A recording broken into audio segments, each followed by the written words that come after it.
chicos, ¿cómo están? ¿Qué tal? Bienvenidos a esta nueva clase de historia. Yo soy Ana González, tu profesora de historia, y hoy desarrollamos la semana número 4. ¿Ok? Vamos entonces rapidito, vamos a saludar a toda la gente. Por ahí me saluda Aisha. Ay, ahí me ha mandado un videito que ahorita lo veo, un GIF creo que es. Ahí está Naomi. Hola Naomi, ¿cómo estás? Aisha, Cassandra, todas las chicas, Milenka. Hola chicas, Camila, ¿cómo estás? Nayeli, por ahí veo a Rubí. Todas las chicas, estamos empoderadas, chicas. Estamos empoderadas. ¿Cómo están? ¿Qué tal? ¿Cómo les va a todos? Ahora sí, voy a poner mi PPT. Espérame un ratito, esto voy a cerrar. Y voy a poner acá para tomar mi foto. Ya está. Ya lo tengo. Ahora sí. Vamos a compartir la pantalla. Estamos. Finciana. Fica perto.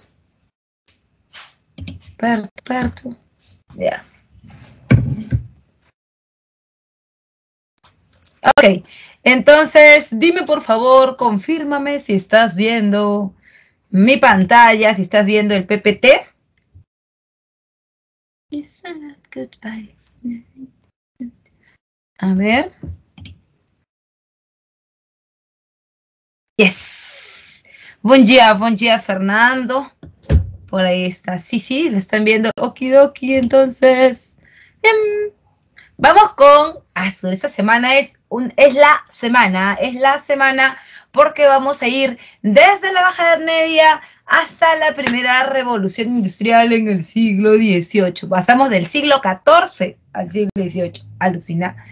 Bien, vamos rapidito a entender esta Baja Edad Media, ¿no? La Baja Edad Media va del siglo XIV al siglo XV. Como yo te lo comentaba la semana pasada, ¿no? La Baja Edad Media tiene 3 partes, ¿no? La Alta Edad Media, la que consideramos como la primera parte, y es la que comprende las invasiones bárbaras, ¿no es cierto? El Imperio Carolingio, ¿ya? Y por supuesto, las invasiones bárbaras, los reinos bárbaros germanos y el Imperio Carolingio, ¿no? Luego viene el Medioevo, ¿ya? Que es un periodo que es básicamente la carnecita, la comidita, la parte más importante de la Edad Media, que serían el feudalismo y las cruzadas.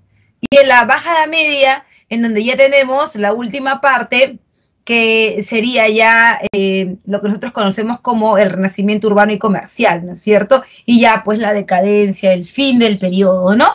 Entonces, cuando hablamos de la Baja Edad Media, decimos que es un proceso de ruptura y decadencia del sistema feudal, que sucumbía bajo el influjo de una nueva economía de carácter urbano y comercial. ¿Qué significa esto? Significa que, claro, ahora que después de las cruzadas se han abierto rutas que van a Oriente, que vienen a Occidente, eso quiere decir que se han aperturado espacios de intercambio, los cuales, como te lo había comentado también la semana pasada, existían durante el feudalismo, pero estaban controlados, aparte que eran pocos, ¿no? Las llamadas ferias existían en el feudalismo, pero eran incluso patrocinadas, ¿no? Por los mismos señores feudales. Entonces, en ese sentido sí hay que tener mucho cuidado, porque no es que es algo nuevo, pero sí rompe el sistema de encerrarte en un feudo. Ahora ya no, ahora lo que vas a hacer es salir a una ciudad. Eso poco a poco le va a ir quitando, le va a ir restando poder al señor feudal, ¿ok?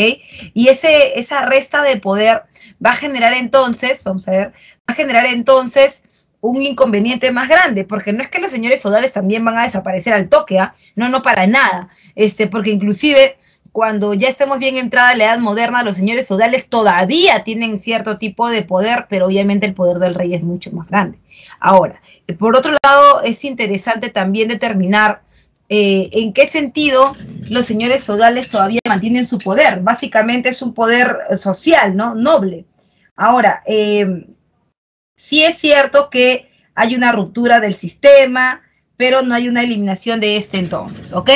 Va a haber progresivamente un cambio en el flujo de la nueva economía de carácter comercial.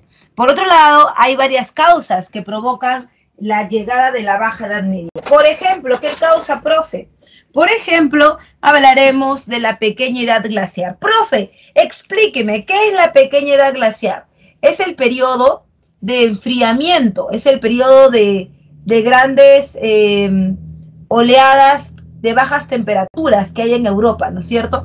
Esto tú lo vas a encontrar varias veces, no es la única vez que lo vas a encontrar, ¿no? En Europa es común, y es por eso que la relación entre ellos y Oriente siempre se hace notar, ¿no? Porque siempre aparece la necesidad de traer productos de Oriente, porque ellos por lo general se quedan siempre sin abastecimiento. Entonces, esta pequeña edad glaciar es la época en la que hace tanto frío en Europa que las cosechas son malas, y si las cosechas sobre todo de trigo, ¿no?, que son muy importantes para el pan, que es el elemento básico de la alimentación de los europeos, como cuando este edad glaciar llega, es obvio que las cosechas no son buenas, y si las cosechas no son buenas, el precio del pan sube, el precio de la harina sube, y esto provoca entonces cambios, o lo compras en otro lado, o sea, te vas a Oriente a comprarlo, o mueres de hambre, ¿no? Entonces, en ese sentido,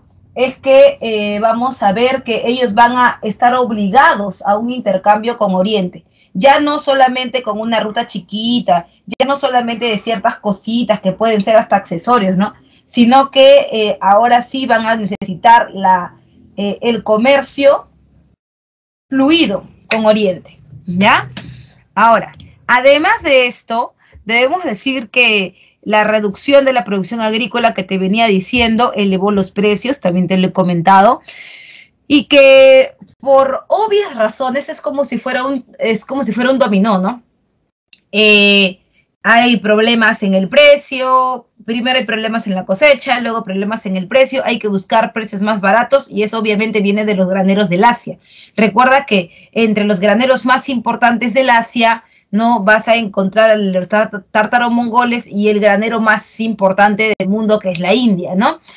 Por otro lado, también esto te tiene que hacer reflexionar, ¿no? No es solamente que yo voy a traer trigo y ya, que voy a traer granos y ya. Lo que pasa es que va a haber, de todas maneras, va a haber una relación, ¿no? Va a haber una relación comercial, cultural, social, económica, política, entre Oriente y Occidente. En ese sentido, es que no solamente te traes el trigo, también te traes parte de su cultura, y por qué no, la enfermedad, que es la peste, que llega desde Oriente a través del comercio del Mediterráneo, ¿no es cierto? Tú ya sabes, el agente vector, ahora lo comprendes más que antes. Yo creo que eso ahora para ti es mucho más fácil de entender, ¿no? Una enfermedad que aparece por un agente vector, que en Europa no existían brotes de la enfermedad, porque una enfermedad se vuelve endémica cuando varias veces has tenido episodios de ella, que eso sí pasaba en Oriente, ¿no? Por eso es que la gente tampoco se alarmaba tanto en Oriente, pero en Occidente la cosa era diferente. Punto número uno, porque la distribución de la población era diferente también, ¿sí o no? La distribución de la población en Oriente era básicamente aislada, mientras que en Occidente la distribución era junta, aparecía en las ciudades, sobre todo los puertos estaban hacinados de personas, porque la gente había dejado el campo para venirse a la ciudad, ¿no? A las nuevas ciudades a comerciar, y entonces la gente estaba como ahora, ¿no? Pues no, bien pegadita, y eso hacía que la enfermedad avanzara con mucha más velocidad, cosas que no había en Oriente, ¿no? En Oriente las casas estaban alejadas unas de la otra, era diferente. Entonces la peste va a avanzar en Europa. En menos de 15 años la peste mató 20 millones de personas, generando una depresión demográfica altísima, y por supuesto una disminución de la rentabilidad agrícola, pues no, ya no era rentable en la pequeña edad de hielo tener que cultivar, que sembrar, que cosechar, porque a las finales salía mucho más caro. Era también un trabajo mucho más extenuante, y no solamente eso, con menos mano de obra el trabajo se volvía más pesado, un trabajo que por lo general no tenía réditos. Entonces por lo tanto era difícil ya poder hacerlo en Europa, y se hacía, ¿no?, traído directamente de Asia.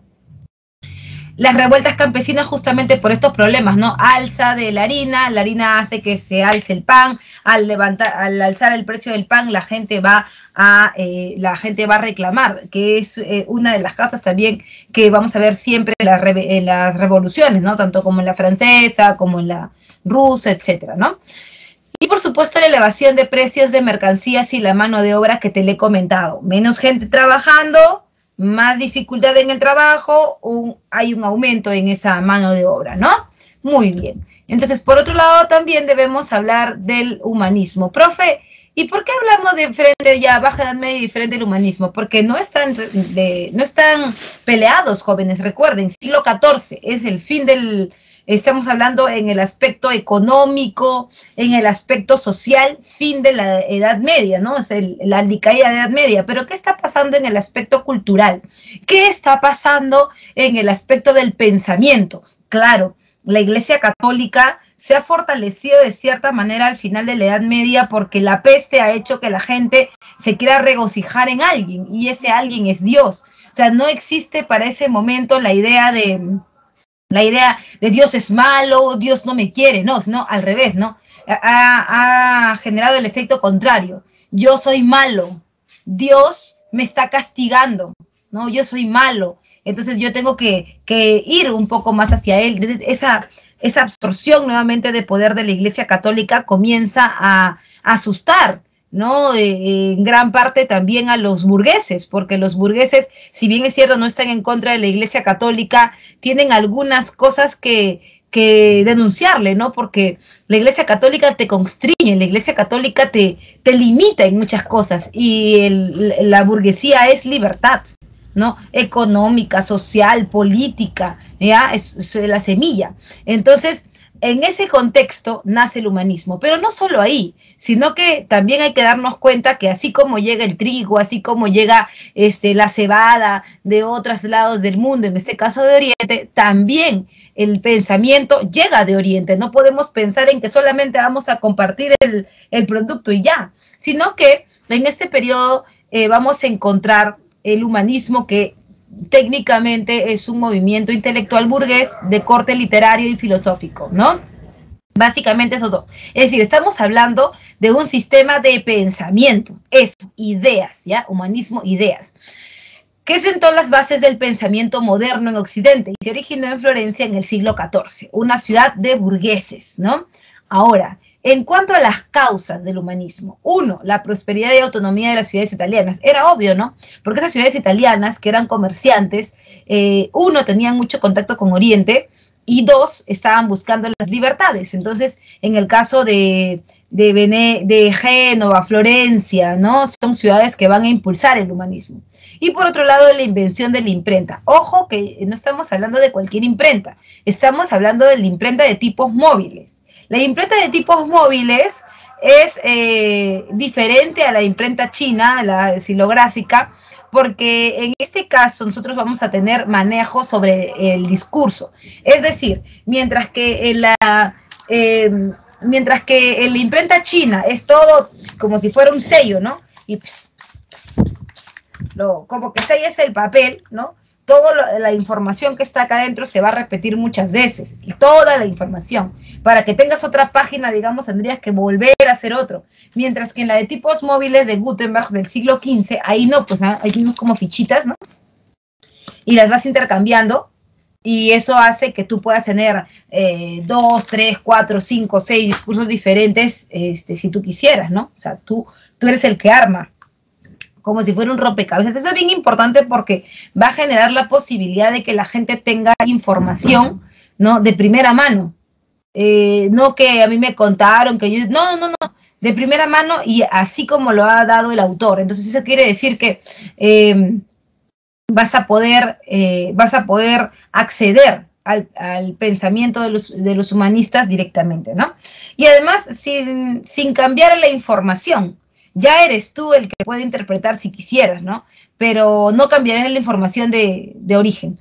Por otro lado, también en cuanto a las características está el antropocentrismo. Y la pregunta es para ustedes, chicos. ¿Qué es el antropocentrismo?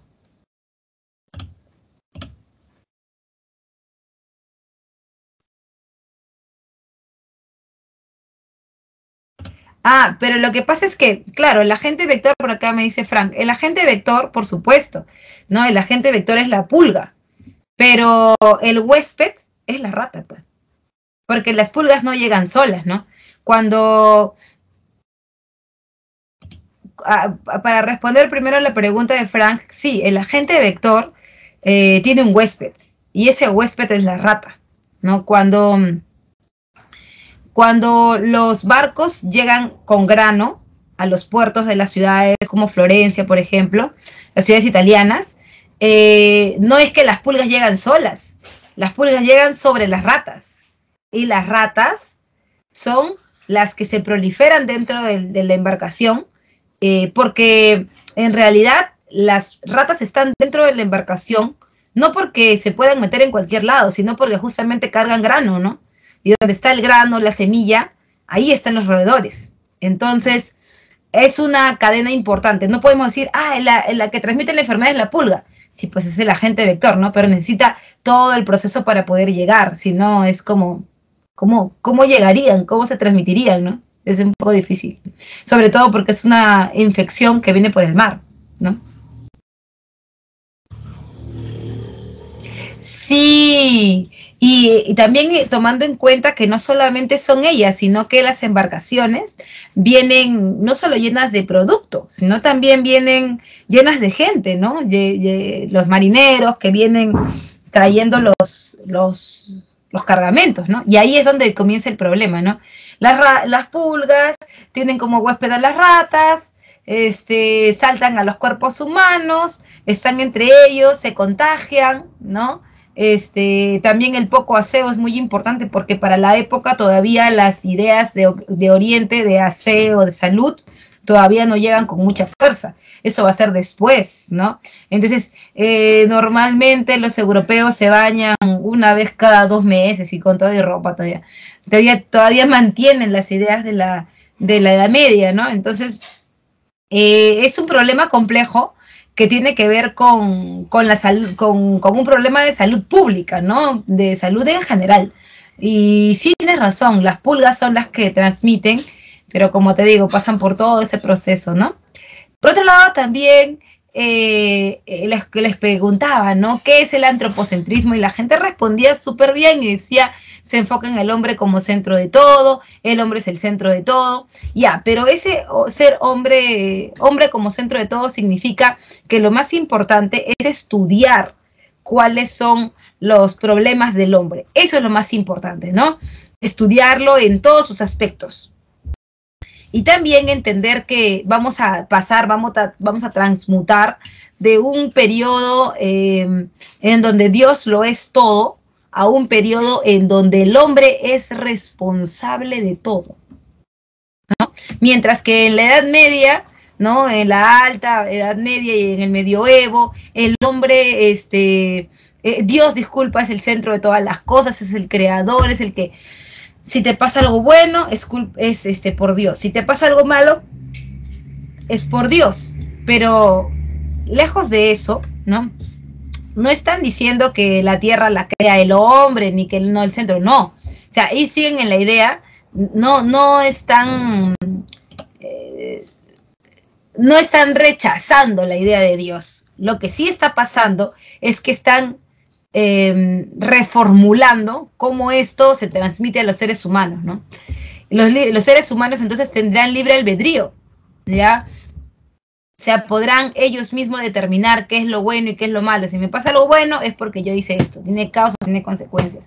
En ese sentido, el ser humano es el centro de todo. Y también en el sentido de que hay un estudio exhaustivo del ser humano, ¿no? Por otro lado, también aparece el individualismo. Ese es un concepto bien interesante y muy importante en el sentido de que ya no estamos hablando de el pueblo, la masa, no, sino que cuando individualizamos, al ser humano, también individualizamos los problemas, las causas, las consecuencias. Tú lo hiciste, fue por ti. Tú, Pepito, hiciste algo mal. Tú, María, hiciste algo bien. Entonces, existe la posibilidad de reconocer los elementos en cada persona, ¿no? Y ya no, Dios quiere al pueblo, Dios quiere a sus hijos. Pero ¿cuáles sus hijos? ¿Quién? ¿De quién me estás hablando? ¿Del que sabe más, del que sabe menos, del que es más solidario, del que es menos solidario? ¿De quién me estás hablando, no? Entonces ahí también la idea del individualismo. Y por otro lado, por supuesto, la revaloración de la cultura greco-romana o greco-latina, ¿no? La cultura greco-romana o greco-latina es la cultura clásica, ¿no? La de Grecia y Roma. ¿Y por qué se habla acerca de que sí, que hay una revaloración de esta cultura? Porque lo que tenemos que tomar en cuenta es que estos pensadores que vienen de Oriente han guardado para sí, han guardado para la posteridad estos elementos, ¿no? Greco-romanos y greco-latinos, porque acuérdate que cuando se hizo la división del Imperio Romano de Occidente, Teodosio se fija en eso, ¿no? Que no solamente el lado económico quede en Bizancio, que no solamente el lado comercial quede en Bizancio, sino que ahí también se salvaguardaron las ideas del mundo greco-romano, greco-latino. Inclusive cuando vamos a ver el Imperio Bizantino, vamos a notar que se crea el Corpus Juris Civilis. Si te acuerdas que el Corpus Juris Civilis era el cuerpo de leyes que estaba inspirado en las leyes romanas, e incluso las formas griegas se van a ver en su pensamiento religioso, ¿no? Cuando hablamos de la iglesia cristiana ortodoxa griega, ¿no?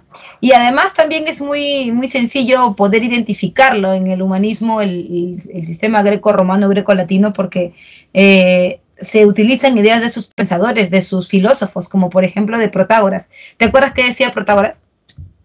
¿Qué decía Protágoras? ¿Te acuerdas? ¿Qué decía Protágoras? ¿Te acuerdas? Me cortó mi pelo. Ya. ¿Qué decía Protágoras? Vamos, deja súper bien parado a tu profe de filosofía, que tu profe es lo máximo seguro, como todos los profes de San Marcos. ¿Qué decía Protágoras? El hombre es la medida de todas las cosas. Eso, perfect. El hombre es la medida de todas las cosas. ¿Qué más antropocéntrico que eso quieres? Los griegos eran eso, antropocéntricos per se, ¿no? Claro, homo mensura, claro.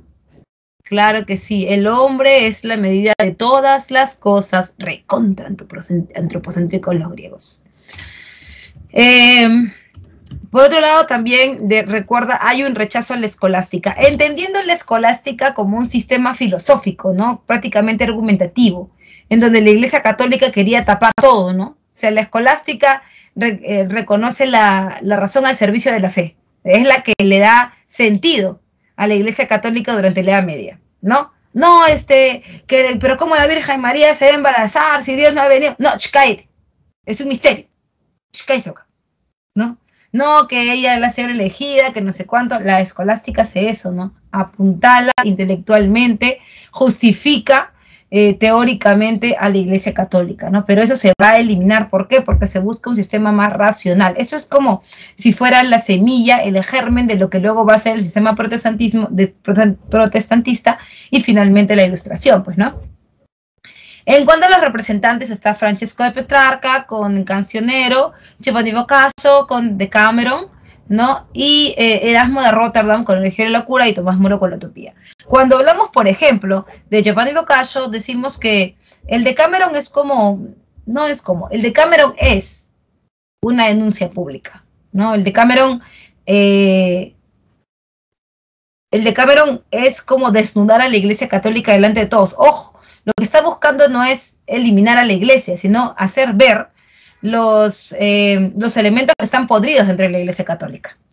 No está diciendo Dios es lo peor, tampoco está diciendo no creo en Jesús ni en la Virgen, no está diciendo eso. Está diciendo el problema es eclesiástico. El sistema eclesiástico es el de administración de la Iglesia Católica. Ese es el problema, porque en el texto de Boccaccio, ¿no? Tenemos un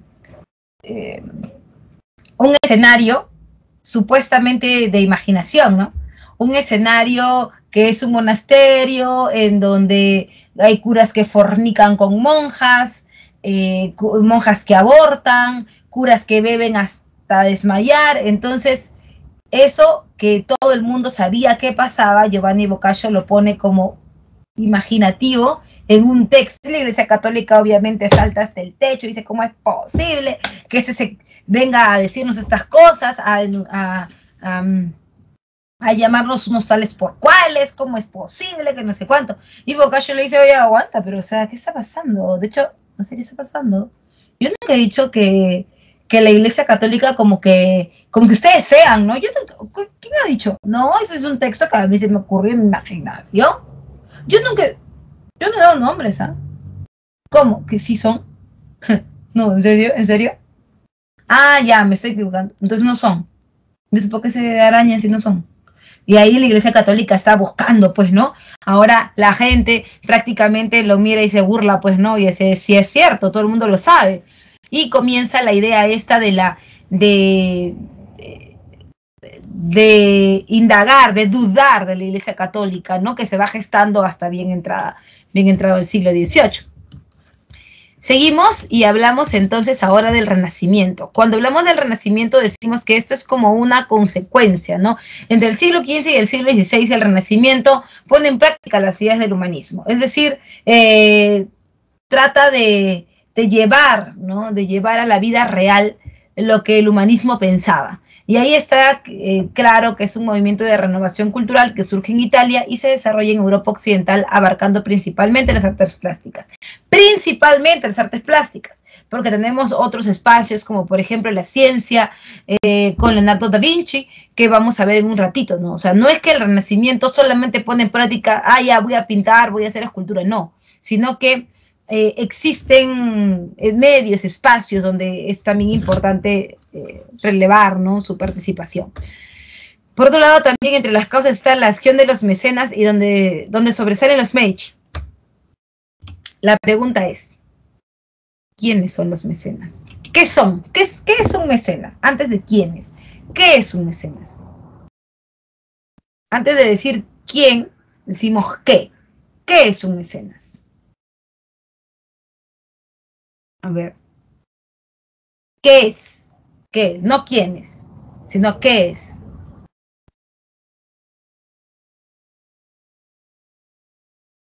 Lo que pasa es que la llegada de los turcos otomanos para 1453 es un poquito tardía, pero es importante porque ellos también traen su cultura, también influencian, no solamente en las artes, no, sobre todo en la medicina, sobre todo en las ciencias, ¿no? En la matemática, en el álgebra, en la medicina. Es importante para el humanismo.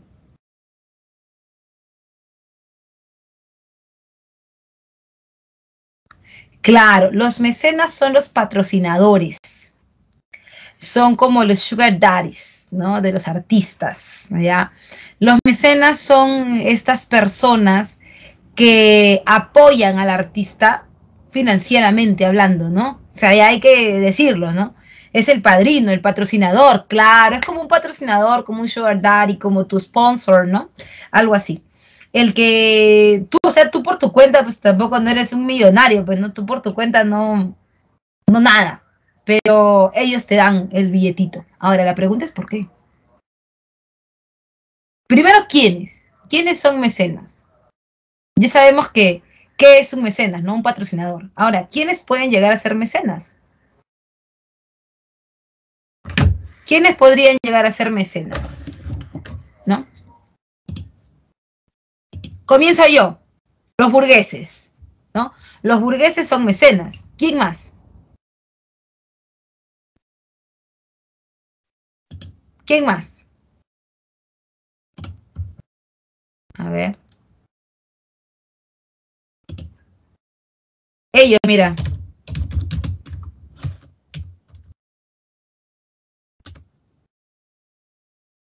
Los reyes y los papas. Uy, me faltó ahí. Ya, los reyes y los papas. Ahora, la pregunta cae de madura. Profe, ya me movió el cerebro ya. Yo entendía con burgueses, pero con reyes y con papas no entiendo. No entiendo por qué ellos están buscando a patrocinar a alguien, sobre todo los papas, profe. Porque, o sea, de hecho, ya, si usted me dice que los renacentistas ponen en práctica las ideas de los humanistas, esas ideas van en contra técnicamente del sistema eclesiástico, ¿no? O sea, no tiene mucho sentido. Tiene sentido en relación a que el Renacimiento se va a convertir en una forma de argumentación, en una forma de justificación de estos sectores, ¿no? En el caso de vamos primero con los papas. ¿Por qué los papas, como Julio II, quisieran apoyar a los burgueses? ¿Por qué? ¿Cuál sería la idea ahí? Lo que pasa es que, si bien es cierto, al fin de la Edad Media, la Iglesia Católica está teniendo una gran acogida, ¿no? Por ese tema de la peste, que no sé cuánto, la Iglesia Católica se vuelve como la salvadora. Para la llegada del humanismo, el humanismo no es algo que piensan solamente, porque es gente de élite la que lo piensa, ¿no? No es solamente para ellos, el humanismo llega a la población. Y cuando alguien te mete una idea en la cabeza, ya es bien difícil sacártela. Entonces, la gente comienza a pensar, oye, tienen razón, la iglesia nos miente, que no sé cuánto, que por aquí, que por allá, y la iglesia católica comienza a perder peso, sobre todo porque comienza a aparecer la idea de que todo debe ser racional. Claro, hay una pérdida de influencia de la iglesia católica, perfecto, Aisha. La iglesia católica comienza a perder adeptos. ¿Tienes Dios?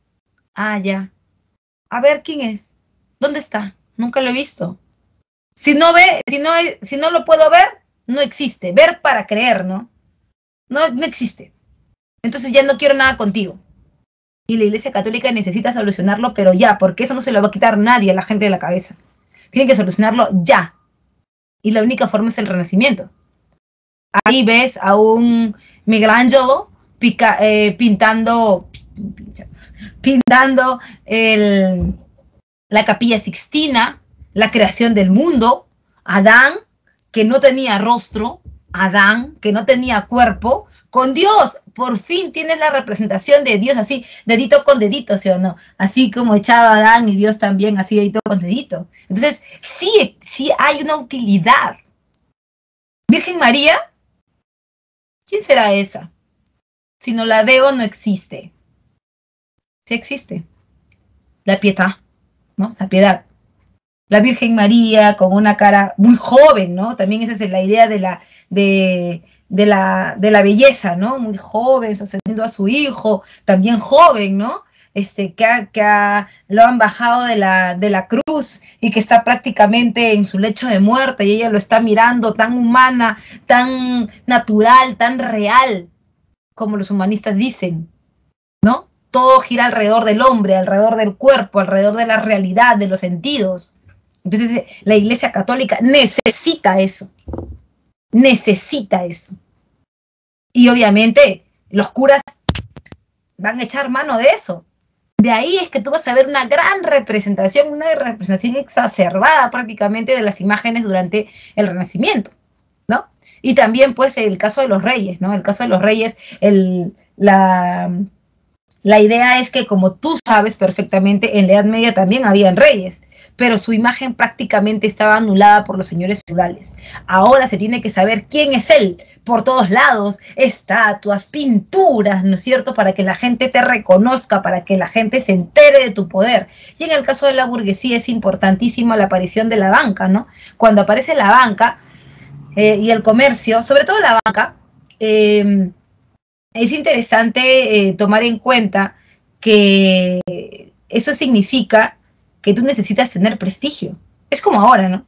Si tú tienes tu platita, ponte que te has ahorrado tus miles de intis, no mentira, tus miles de soles, has ahorrado tu platita, con que te has vendido tu marciano, has vendido tu ivermectina durante la pandemia, tu guante, tu mascarilla has vendido y ahora tienes tu platita. Y quieres, puedes ponerla en el banco, bancarizar tus cuentas. Entonces, ¿qué haces tú? Vas a ir a un banco, pero no vas a ir al banco Pepito, que está todo con calamina, sin ventana, todo sin pintar, sin tarrajear. No vas a ir ahí, ¿no? Porque no te va a generar ¿qué cosa? ¿Qué no te genera que el banco tiene que tener con su cliente para que haya una relación fluida? A ver, ¿qué esa relación fluida entre el banco y tú? se da a través de qué cosa, qué tiene que tener. Claro, lo máximo, la gente Josué y Cassandra, confianza, confianza. Y la confianza solamente la da la imagen, ¿sí o no? Obvi. Entonces, ¿qué pasa con eso? Que un burgués también debe ser conocido y reconocido por la gente, ¿sí o no? Además, los renacentistas le ponen su filtrazo, ¿eh? Le ponen su filtrazo. Los renacentistas te hacen más alto, con una nariz respingadita, nada que TikTok, profe, que mis fotos de Instagram, nada de eso, nada del filtro de las pecas de TikTok, nada de esas cosas.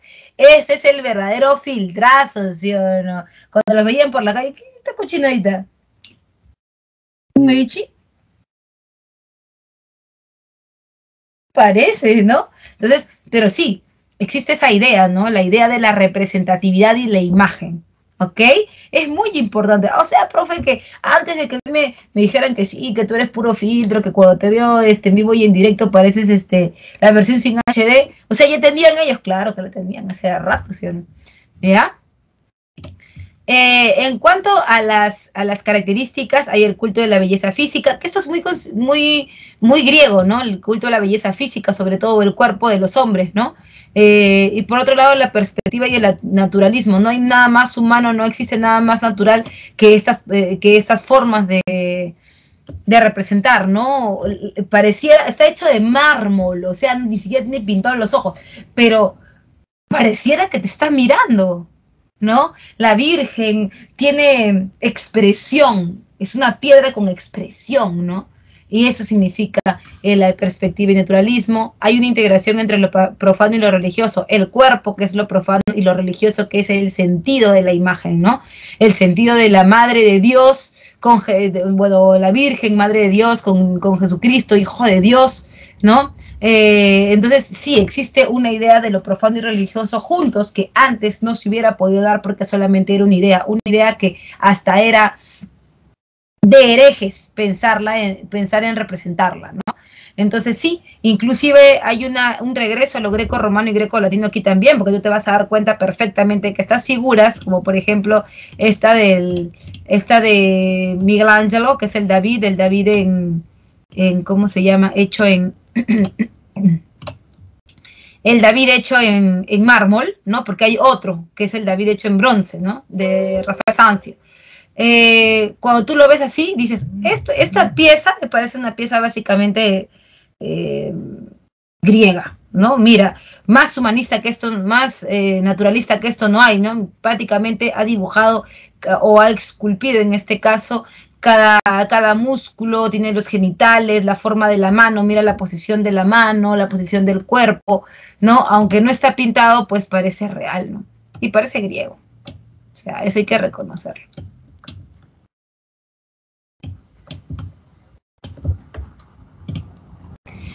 Ahora, hasta ahí todo bien, todo claro, chicos. ¿Hay alguna pregunta, alguna duda, alguna consulta, algo que no te haya quedado claro?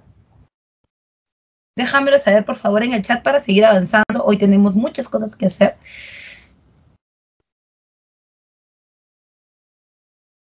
A ver. Todo bien. Ahí. Justamente lo que estaba comentando Aisha, ¿no? La idea de que se vea muy humano, muy natural, muy fluido, ¿no?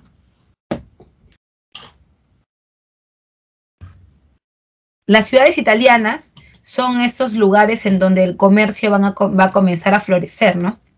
Entonces, la base del humanismo, la base del Renacimiento es el intercambio intelectual. Y ese intercambio intelectual que viene de Oriente se fortalece en las urbes o ciudades italianas, ¿no? Como Florencia, Venecia, Génova, en donde los burgueses están ahí incentivando estas ideas porque son ideas liberadoras, ¿no?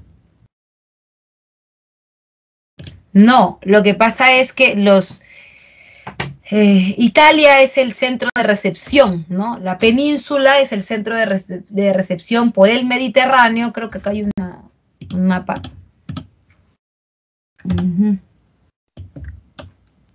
Ya. Si te das cuenta, mira, si venimos, vamos a ver, si venimos por el Mediterráneo, ¿no? Si venimos desde Constantinopla, del Imperio Turco, venimos por el Mediterráneo y son esas ciudades como Florencia, Venecia, por el Mediterráneo, las que van a ser a las que se llegan con estas embarcaciones, ¿no? Por esta vía, por esta ruta. Entonces, son estas las primeras en donde va a florecer el humanismo, el renacimiento, justamente por eso, ¿no? Porque hay un contacto con estos espacios, ¿no? De Oriente.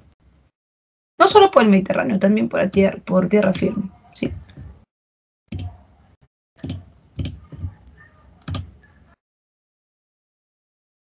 Ok, entonces seguimos, ¿ok? Seguimos. Dice, profesora, le cuento en cuanto a los burgueses y el banco, ellos financiaron a las personas.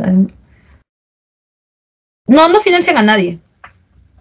No financian a nadie. O sea, si tú vas a poner tu plata ahí, bacán. Si vas a hacer negocios con ellos, bacán. Pero que ellos financien otras cosas, no. Ni siquiera los viajes de exploración después, ¿no? No. A ellos lo que les importa es un negocio nomás. Si les sirve para su negocio, bacán. Y si no, no. En este caso solamente los humanistas, los renacentistas, ¿no? Listo. Por otro lado, recuerda, está la Reforma Protestante. Cuando hablamos de la Reforma Protestante decimos, bueno, en el siglo XVI, decimos que fue un movimiento de renovación religiosa. Ojo, no te están diciendo tampoco que quieren eliminar a la iglesia, que les apesta a Dios, que quieren formar otra religión. No están diciendo eso. Están diciendo que la Iglesia Católica por dentro tiene demasiadas dificultades que se han ido viendo desde el humanismo, porque Giovanni Boccaccio ya les ha denunciado. Bajo estas ideas, ¿no?, del humanismo y luego del Renacimiento, es que los protestantes van a gestar una nueva forma de pensar. Solamente quieren arreglar ciertas cosas dentro de la Iglesia Católica que están generando corrupción. Esa misma corrupción que no debería alcanzar el sistema eclesiástico en la medida en que son el reflejo de Dios. Finalmente, lo que ellos están queriendo es como que limpiar la iglesia y dejarla como se supone debería ser, ¿no?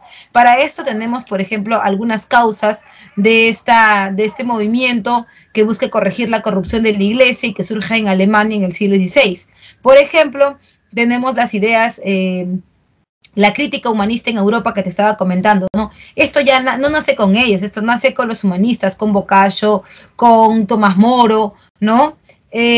O por otro lado también está la corrupción de la iglesia. La iglesia se vuelve corrupta no solo porque la iglesia cobra indulgencias, porque se aprovecha de las personas, sino también porque hay una postura de la iglesia católica de meter a cualquiera.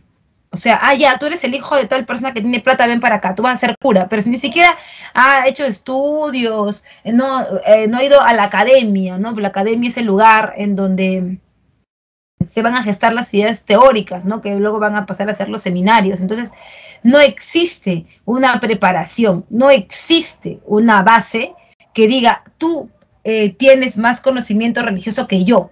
Simplemente lo ponen y ya. Eso tampoco les gusta mucho, ¿no? A algunas personas dentro de la Iglesia Católica, y no es dentro de la Iglesia Católica, porque Lutero estaba dentro de la Iglesia Católica, y no respondía a las expectativas, ¿no? O sea, ¿tú quién eres para que yo pueda creer que tú estás más cerca de Dios que yo, solo porque tienes plata?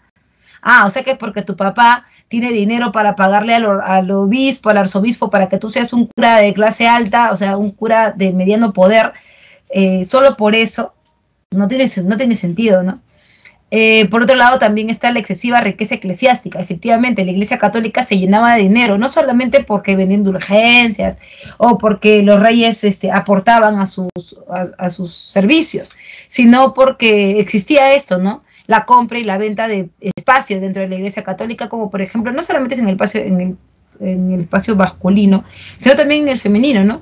Los conventos, por ejemplo, había monjas de velo negro, monjas de velo blanco, y no necesariamente habían llegado a esos espacios porque ellas tenían mucho tiempo, experiencia, ¿no?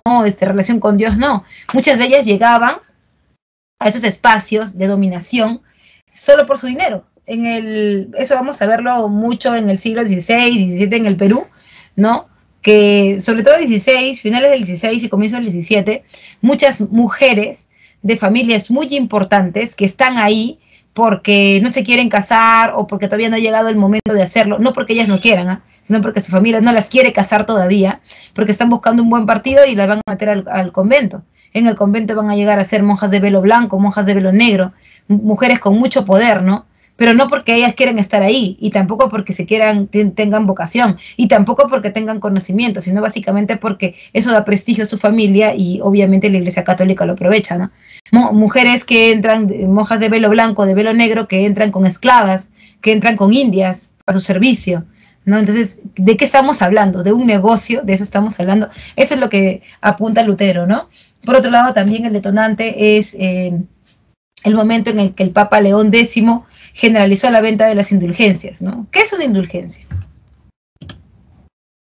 ¿Qué es una indulgencia? A ver, te leo. ¿Qué es una indulgencia?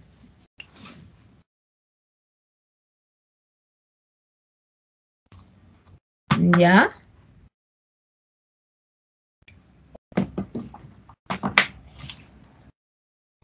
¿Ya? A ver, sigue escribiendo nomás. Tú ya sabes que acá en el salón, o sea, de hecho estamos entre amigos, ¿no? O sea, normal.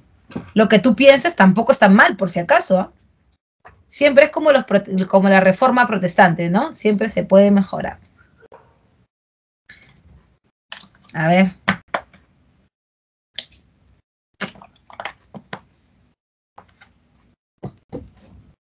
Ya, mira, hay que tener cuidado cuando decimos que la indulgencia es el perdón de los pecados. En realidad la indulgencia no te limpia de los pecados. La indulgencia como que te los aminora, ¿no? Te reduce la pena, te da más posibilidades de superar ese escollo, ¿no? Si tú has hecho, sí, es una pena, es como algo, como un tránsito, ¿no? De lo que habías hecho mal, que de hecho, tú te ibas al infierno, de hecho, la indulgencia te daba una segunda oportunidad, ¿no? Y te decía, bueno, sí, no, has matado a 5. ¿Qué has matado a 5? Te caían mal. Pero ¿y te has arrepentido? Estoy muy arrepentido. Ya, bueno, la única forma es que tú compres tu indulgencia y de ahí vamos a ver, pues, ¿no? ¿Qué cosas puedes hacer para que la pena se aminore? Porque de hecho, o sea, sé consciente, pero tú has pecado y no se puede hacer más, ¿no? Entonces, claro, se puede volver más suave, más sweetie, ¿no? La cosa. Y así además ganar tiempo, ¿no? Además tu familia también tiene que participar. De hecho, tú compras la indulgencia, pero eso significa que para que tu alma sea libre, para que ya no esté atormentada en el purgatorio, necesitaría pues ponerle no sé cuántas velas a un santo, misas que cuestan, ¿ya? Misas, rosarios, velaciones y entonces, cuando tú ya te metes ahí, ya la Iglesia Católica sigue sacando plata. Y eso es lo que Lutero dice, aguanta. Aparte de que todavía les cobran para tener esa posibilidad como su segunda opción, ¿no? Aparte todavía hay que seguir pagando porque las velas solo las vendía la Iglesia Católica. Y te pedían velas. Para los santos. Para tu alma. Entonces, eso era lo que molestaba, ¿no? Eso era lo que, oye, aguanta, si hemos hecho votos de pobreza, porque hay órdenes religiosas. Tú sabes que los religiosos hacen votos, ¿no? Hay varias órdenes que están adjudicadas a este sistema y que ellos juran ante Dios, ¿no? Desprenderse de todo, ¿no? Se casan con él, desprenderse de todo. Y ser lo más austeros posibles. Y ahora los curas tienen un montón de plata y encima tienen tierras, son usureros, tienen negocios de pintado de telas, venden telas, pintan, tienen chacras, tienen tierras. Entonces, ¿what? ¿Qué no se supone que sí, cuando vas a confesarte y te dan varias misiones para que tus pecados... más o menos así. Pero este es en el momento que ya ¿no? Ya, cuando ya no hay una segunda oportunidad, ¿sí o no? Ahí tú compras nomás, ¿sí o no?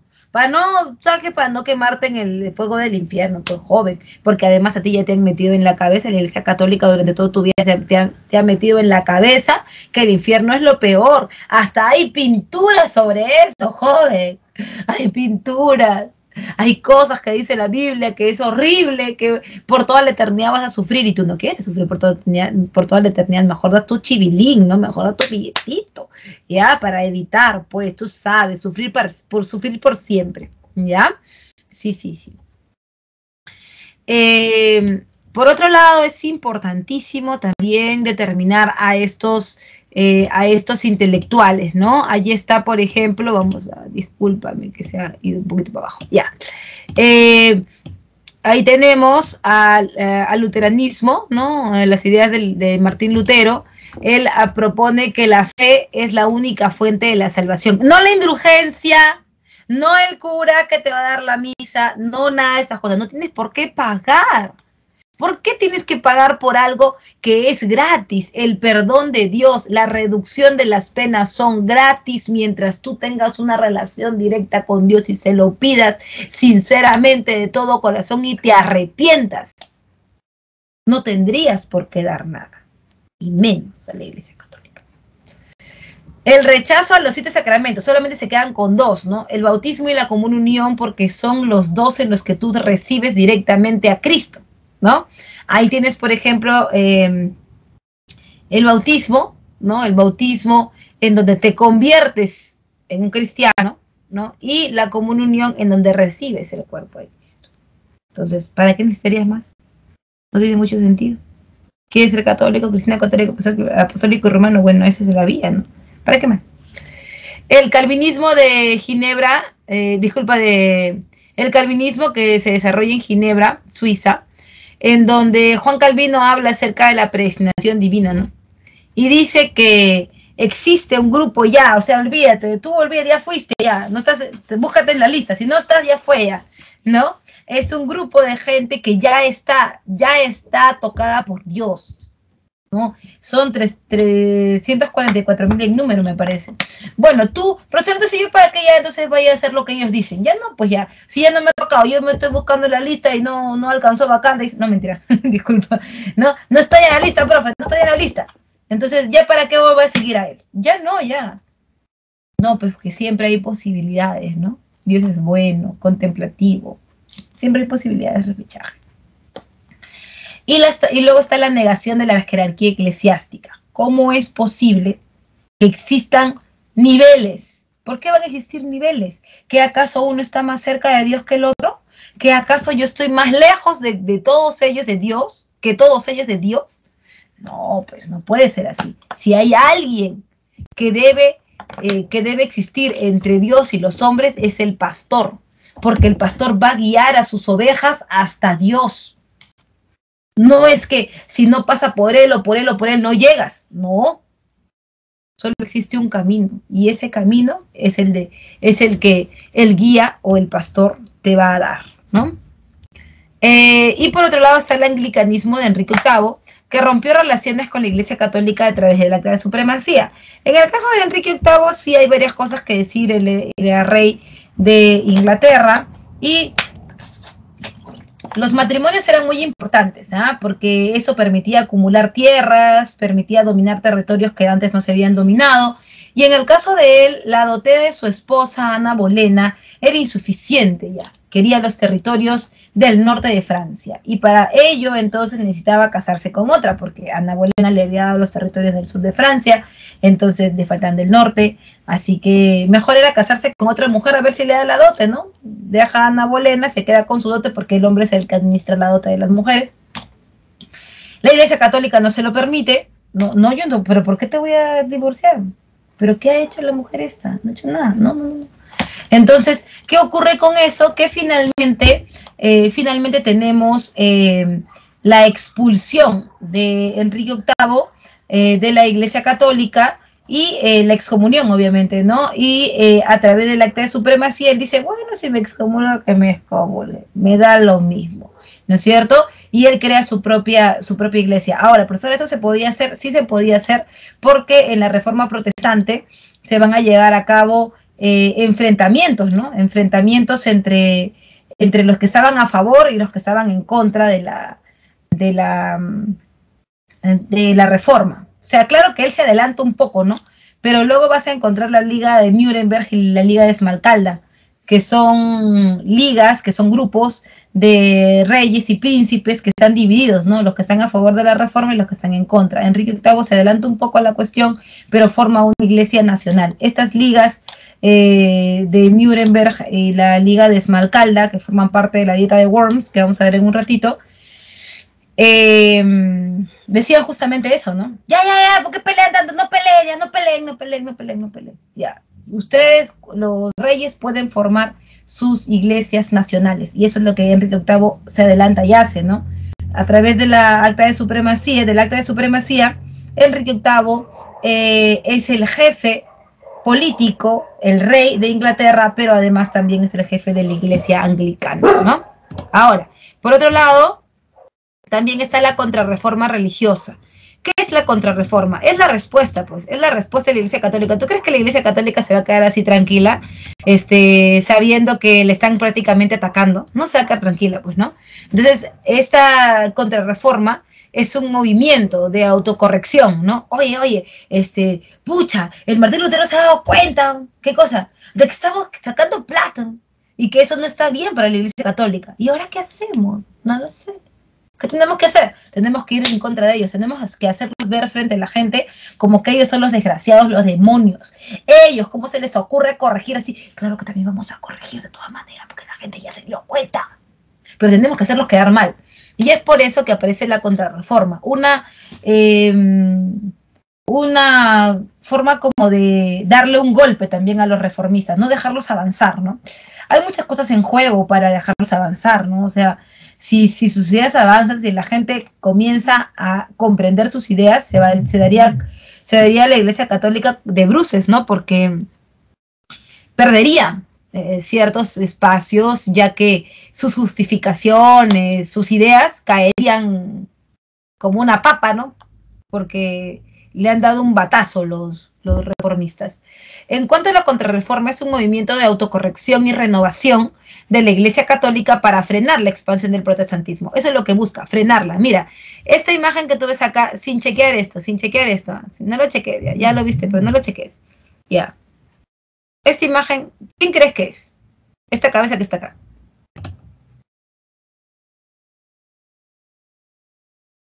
Esa cabeza que está acá, ¿quién es?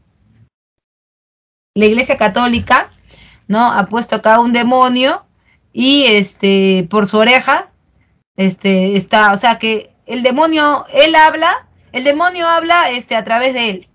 ¿Quién crees que es? Claro, Lutero. Es Lutero. O sea, dice, ¿le vas a creer al hijo del demonio, al instrumento usado por Lucifer? Y ahí está, mira la representación, ¿no? Dice, caricatura antiprotestante que muestra a un monje usado por el diablo como gaita, en referencia a la reforma luterana, ¿no? Ahí está. Siempre el equipo de materiales presentándote las mejores diapositivas, ¿no? Mira qué interesante. En cuanto al Concilio de Trento, recuerda, el Concilio de Trento, los concilios son reuniones de los altos mandos de la Iglesia Católica para determinar algunos cambios, ¿no? Que en favor, obviamente, de la Iglesia, ¿ya?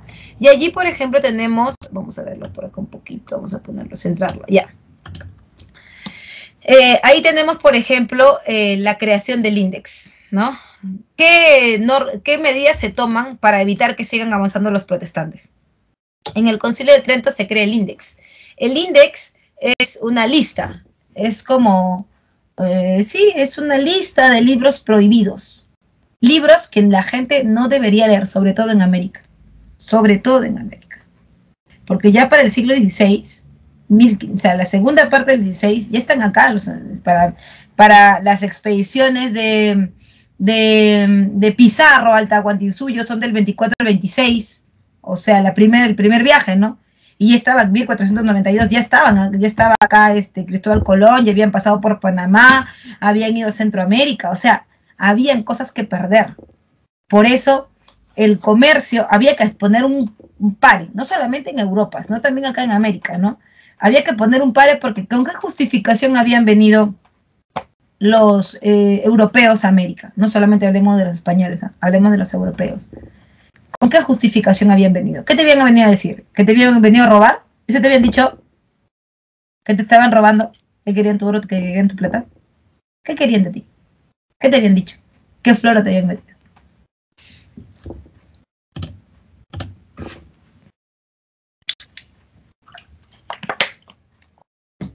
No eran apócrifos. No había ninguna falsedad en ellos. Solo que la Iglesia Católica los hacía ver como que no, eso no deben leer, son cosas malas. Claro, lo que había venido la Iglesia Católica a decirte, te había metido un floro de que sí, que ellos habían venido a evangelizar, porque ellos habían sido tocados por Dios y Dios les había dicho que tenían que venir a salvarte, ¿no? Porque a salvar tu alma, porque eso es lo más importante. El cuerpo no es importante, lo importante es el alma. Y tú eras una de las 12 tribus de Israel que había perdido el camino. De ahí es que los pescaditos, los israelitas, hablan, ¿no? De que nosotros el ombligo del mundo, que también que aquí nació la civilización, no sé cuántas tonterías. Ya, pero la Iglesia Católica dice eso. Dice que tú eres una de las 12 tribus de Israel que ha perdido el camino. Tú no eres malo. Tú no eres o sea, tú indio. No lo toques al indio, no lo toques. ¿Por qué? ¿Por qué? El indio es un ser humano. ¿Es un ser humano? Sí, es un ser humano, pero menor de edad. Por eso estoy yo, para cuidarlo. Ah, entonces por eso lo vas a evangelizar. Obi. ¿Sí o no, indio? Tú cállate la boca. Además, mira, él tiene un montón de cosas que no sabe usar. Dios le ha dado cuántas bendiciones. Le ha dado oro, le ha dado plata, le ha dado piedras. ¿Qué más le ha dado? Piedras preciosas, perlas también le ha dado. Entonces, yo tengo que cuidar porque él lo sabe. Él se puede dejar llevar por el demonio. Sí, se estaba dejando llevar. Sí, claro. Tiene, ¿sí o no? Tiene un montón de dioses que son profanos. Ese es un idólatra. Entonces, esa es la idea. Ahora, ellos están queriendo ser intermediarios de Dios con nosotros. Pero ¿qué no se supone que Lutero decía que no debía haber intermediarios entre Dios y nosotros? Y lo mismo Calvino, ¿no? Esa idea de intermediarios, de que hay un cura, un obispo, un arzobispo, un cardenal, no debería ser. Y ellos lo explican, que si tú abres tu corazón a Dios, entonces Él y tú son una sola cosa. Tú puedes escucharlo. ¿Para qué quieres a los curas? ¿Para qué quieres a la corona española? No necesitas. Para evitar eso, es que mejor hay que hacer el índex, pues. Y ¿sabes qué? Hay que tener cuidado, porque eso viene en los barcos de comercio, ¿no? Eso viene desde Europa. Y no viene de los españoles ni de los franceses, viene con los portugueses. Porque los portugueses, que tienen contacto también con Oriente, por lo general no son católicos. Los portugueses, comerciantes, médicos, por lo general son judíos. Y ellos traen estos textos. Lo traen. Porque el gran problema no es Dios. El gran problema aquí es cómo lo vas a... cómo estás llevando esto, cómo estás evangelizando, qué les estás diciendo. Entonces, los judíos, que normalmente no son católicos, por eso no defienden a la Iglesia Católica, algunos sí son judíos marranos. O sea, son personas que se han bautizado al cristianismo, pero no practican. O sea, siguen manteniendo sus prácticas profanas, judaizantes. Entonces, ellos lo traen para ellos mismos, para sus bibliotecas, para compartirlo con otros, ¿no? Y eso es lo que la Iglesia Católica quiere frenar. Cada vez que se encuentra uno de esos libros de Calvino, de Lutero o de los humanistas, ¿no? Que si de Petrarca, que si de Giovanni Boccaccio, entonces ellos lo retienen, ¿no? Lo retienen con la idea de que esas ideas no pasen.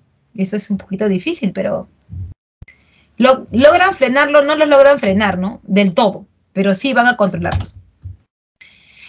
También se da la reafirmación de los 7 sacramentos, ¿no? La comunión, el bautismo, la comunión, la confirmación, el matrimonio, la unción de los enfermos, la orden sacerdotal, ¿no? Y por supuesto la implantación del tribunal del Santo Oficio. Ahora, Santo Oficio no es lo mismo que Inquisición. Inquisición viene desde la Edad Media. Esta Santo Oficio es una Inquisición pero remasterizada, no es la misma de la Edad Media, es una nueva, o sea, es la misma pero mejorada, ¿ya? Remasterizada. Esta de acá no busca matar, busca simplemente perseguir y hacer confesar a los a aquellos que estén en contra de la Iglesia Católica, porque la idea era hacer como un cerco epidemiológico, pues, ¿no? Saber quién es quién, identificarlos para poder encerrar, para poder evitar que hablen, porque ya matarlos no se va a poder, pues, ¿no? Mira cuántos son, ya no se va a poder. Entonces, por eso es que la Inquisición, que ahora es Tribunal del Santo Oficio, lo que busca es castigar el alma, básicamente, ¿no? Y allí están, por ejemplo, sus torturas. La tortura no busca matarte. O sea, te ponen un pañuelo, ¿no? Bien adentro, hasta la garganta, y te echan agua. Eso no es para matarte. Nadie te va a matar con eso. Pero tú sientes que te estás ahogando. Y en ese momento te dejan de echar agua. ¿Sí? Confiesa, dinos, ¿quién es? ¿Quién más es un judío marrano? ¿Quién más es un protestante? Claro, es como la Inquisición de Lima, perfecto. Esa es la que llega acá en Lima, ¿no? Después, tú, no voy a hablar. Ah, no vas a hablar, otra vez. Ya, sí. Es que, escuchen, es fulano de tal, y fulano de tal, y fulano de tal. Muy bien, gracias, suéltalo.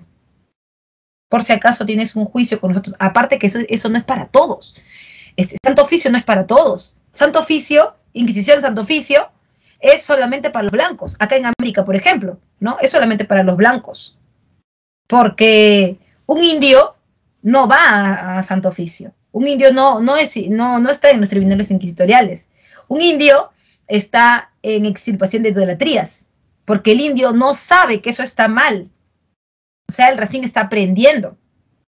Es otro sistema. Es otro protocolo. El negro tampoco pasa por sus manos, ¿no? Porque el negro no tiene alma. ¿No te acuerdas? Gine de Sepúlveda y Bartolomé Las Casas, hablando de la humanidad del negro, de la humanidad del indio. El negro no tiene alma, entonces, ¿qué le voy a perseguir? No persigo nada, ¿no?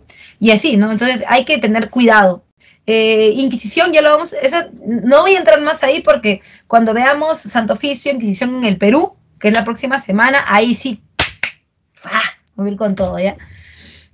Bien, y por otro lado también está la Compañía de Jesús, se crea ese instrumento, ¿no? Ese es un instrumento, la Compañía de Jesús, que está fundado por San Ignacio de Loyola, canonizado es San Ignacio de Loyola, ¿no? Pero es Íñigo López de Ricalde, que tiene como objetivo restablecer la autoridad pontificia. El Papa es el vicario de Cristo, enviado de Dios en la tierra, ¿no? Características: intensa labor educativa, es ahí donde ellos van a chambear, ¿no? En los colegios, en tratar de lavarte la cabeza, es una ideología de champú, ¿no? Tratar de lavarte la cabeza y quitarte cualquier rezago humanista, renacentista, protestante que tengas en tu cabeza. Sobre todo para la gente de élite, que son los que van a conducir los reinos, ¿no? Burgueses, sobre todo ellos, ¿no? Que creen mucho en estas ideas reformistas, humanistas, porque ellos lo han inspirado. Y por supuesto el voto de obediencia al Papa, que ellos son fieles al Papa, al Rey Naranjas, al Papa, ¿sí o no? Y lo que diga él se hace. Ahora, ¿todo bien hasta ahí? ¿Hay alguna duda, alguna consulta, algo que tú me quieras preguntar? ¿Vamos bien?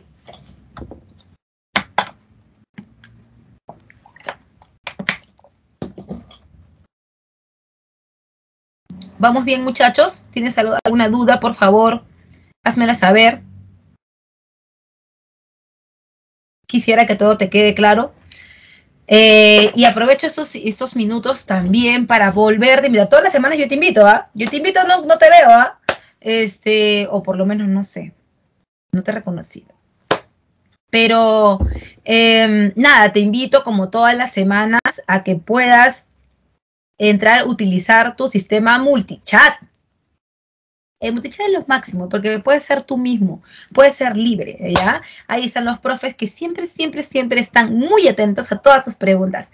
No te preocupes, que cualquier pregunta de historia que tú hagas, Los profes te van a responder sí o sí la pregunta. Así sea una pregunta muy pequeñita, así sea una pregunta que tú dices, ay, no creo que respondes, lo va a responder. Siempre va a estar para ti. ¿Ok? ¿Alguna duda, alguna consulta? Por favor, házmelo saber. Si no, para continuar, dime para poder continuar.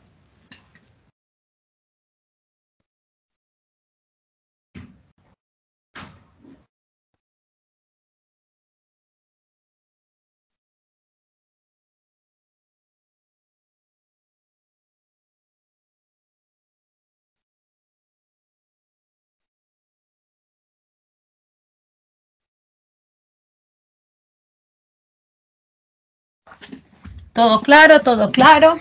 Ya. Perfecto. ¿Qué son las carmelitas descalzas? Las órdenes religiosas conventuales, que son las femeninas, son aquellas que acompañan a las órdenes masculinas y por lo general, en el caso de las carmelitas, los jesuitas son los que generan la administración de sus bienes, ¿no? Ustedes saben que las mujeres no pueden administrar, sean monjas, lo que sea, ellas no pueden administrar, siempre están adjudicadas a una orden religiosa masculina, que en este caso son los jesuitas, ¿no? Ellas digamos que son su anexión femenina. Nunca ha tenido poder absoluto en lo político. Nunca. Jamás lo ha tenido. La Iglesia Católica ha tenido momentos de gloria, digamos, en el medioevo, ¿no? Cuando estaban codo a codo, digamos que tenían el mismo poder prácticamente que los señores feudales. Pero de ahí a que ellos habían tenido el control completo, todo no, porque los señores feudales también tienen su parte, ¿no? Ahora, que tenían más poder que en otros periodos, sí, por supuesto. En el feudalismo, ¿no? Feudalismo, cruzadas, que es el medioevo, ahí la Iglesia Católica brillaba con luz propia, ¿no? Después, ya cuando vamos a entrar a la Edad Moderna, que es la que estamos viendo ahora, ¿no? Humanismo, Renacimiento, ya es el final de la Edad Media, el comienzo, las exploraciones, todo eso, ya ahí ya la Iglesia Católica ha perdido el piso. La Iglesia Católica va a comenzar poco a poco a perder su lugar privilegiado para dárselo al rey, ¿no? Después de los viajes de exploración y la expansión de las coronas, la Iglesia Católica sirve, claro, está en un buen espacio para justificar, porque sin ella tampoco el rey no es nada, pero el poder máximo no es de ella, el poder máximo es del rey, regalismo se llama, eso vamos a ver ahorita. O sea que nunca ella ha tenido, wow, todo el poder político, nunca. Si bien sí lo ha compartido con los señores feudales, eso sí. Pero completo, o sea, nunca lo he tenido. Por otro lado, también está la expansión europea del siglo XV al siglo XVIII. Eso es bien interesante porque hay varias causas, ¿no? Uno, el bloqueo comercial del Mediterráneo. Para 1453, lo que aparece en el Mediterráneo, aquí, miren aquí, es la toma de Constantinopla, que ahora es Estambul, ¿no? Ahora, ¿cuál es el inconveniente acá? Que si tú tomas Constantinopla, 1, cortas la ruta terrestre, 2, cortas la ruta marítima, porque si los turcos otomanos que están acá arriba controlan la ruta acá, cortan el comercio del Mar Negro y cortan el comercio del Mar Mediterráneo. Ahora, esta zona, que ahora es turca otomana, ¿no? Porque el imperio turco está acá arriba y ha tomado Constantinopla, hace que tú ya no puedas llegar a dónde, que tú Occidente, España, Portugal, ya no puedan llegar a dónde, ya no puedan llegar a Oriente, o sea, la ruta de la seda, que es China, o la ruta de las especies, que es la India. Como no se puede hacer esto, entonces, ¿qué hacen? Buscan nuevos espacios. Ahora, tampoco te estoy diciendo que eso es el inicio, que ahí ya, como toman Constantinopla, recién buscan. No, no es así tampoco. Ellos ya buscaban antes, pero no era con tanto impulso como en este momento, ¿no? Aquí, porque acá ya no hay otra forma. Profesor, o sea que no los dejaban pasar para allá. No, no es que no los dejaban pasar, pero ya se volvía demasiado tedioso, ¿no? Primero porque era todo un trámite pasar por acá, era muy caro, ellos también estaban metidos hacia el mar, en el Mediterráneo no se podía pasar, tampoco se podía pasar por el Mar Negro, entonces se buscan formas de hacerlo. Por ejemplo, Portugal lo va a hacer bordeando el África, ¿no? Hasta llegar al otro lado, mientras que España lo va a hacer dando la vuelta, ¿no? Porque España sí consideraba, según Cristóbal Colón, que la tierra era achatada en los polos y ensanchada en el Ecuador. Por lo tanto, podías ir a Oriente por Occidente, ¿sí o no? Así. En cambio, los portugueses pensaban que bordeando el África podían evitar esto, ¿no? No es que no puedas pasar por ahí, pero no es lo más conveniente, ¿no? Por el tema de los enfrentamientos, por el tema del dinero, o sea, no es lo más conveniente. Ahora, el bloqueo comercial del Mediterráneo oriental por los turcos otomanos era claro, por eso van a manejar ellos este Mediterráneo y el Mar Negro. Hay una búsqueda de las nuevas rutas hacia las Indias, claro, como te lo dije, hay un nuevo impulso, ¿no? Hacia las Indias, hacia acá. Unos así y los otros así, saltándose esto. Aparecen nuevos conocimientos, sobre todo náuticos e inventos como el astrolabio, la brújula, las carabelas, los portulanos. Los portulanos, ¿alguna vez han venido en examen de admisión, me parece? Sí, creo que sí. Los portulanos son mapas específicos de los puertos. Estos mapas estaban hechos por los portugueses. Estos mapas fueron implementados desde la Escuela Náutica de Sagres, ¿no? Que fundara el hermano del rey de Portugal, el infante Enrique el Navegante. Entonces, eran mapas que daban ubicaciones estratégicas y muy detalladas, ¿no? Que luego van a poder seguir los otros navegantes, ¿no? En cuanto a las exploraciones, ahí tenemos el mapa de las principales expediciones portuguesas, ¿no? Mira, si te das cuenta, Portugal nunca hace esto que intenta hacer España. España intenta hacer esto y supuestamente llegar hasta la India. Pero cuando avanza, golpea América. Y cuando golpea América, ¡oh, ha llegado a las Indias! No, mentira, no había llegado a las Indias. Él pensó que era así, ¿no? Que acá no había nada.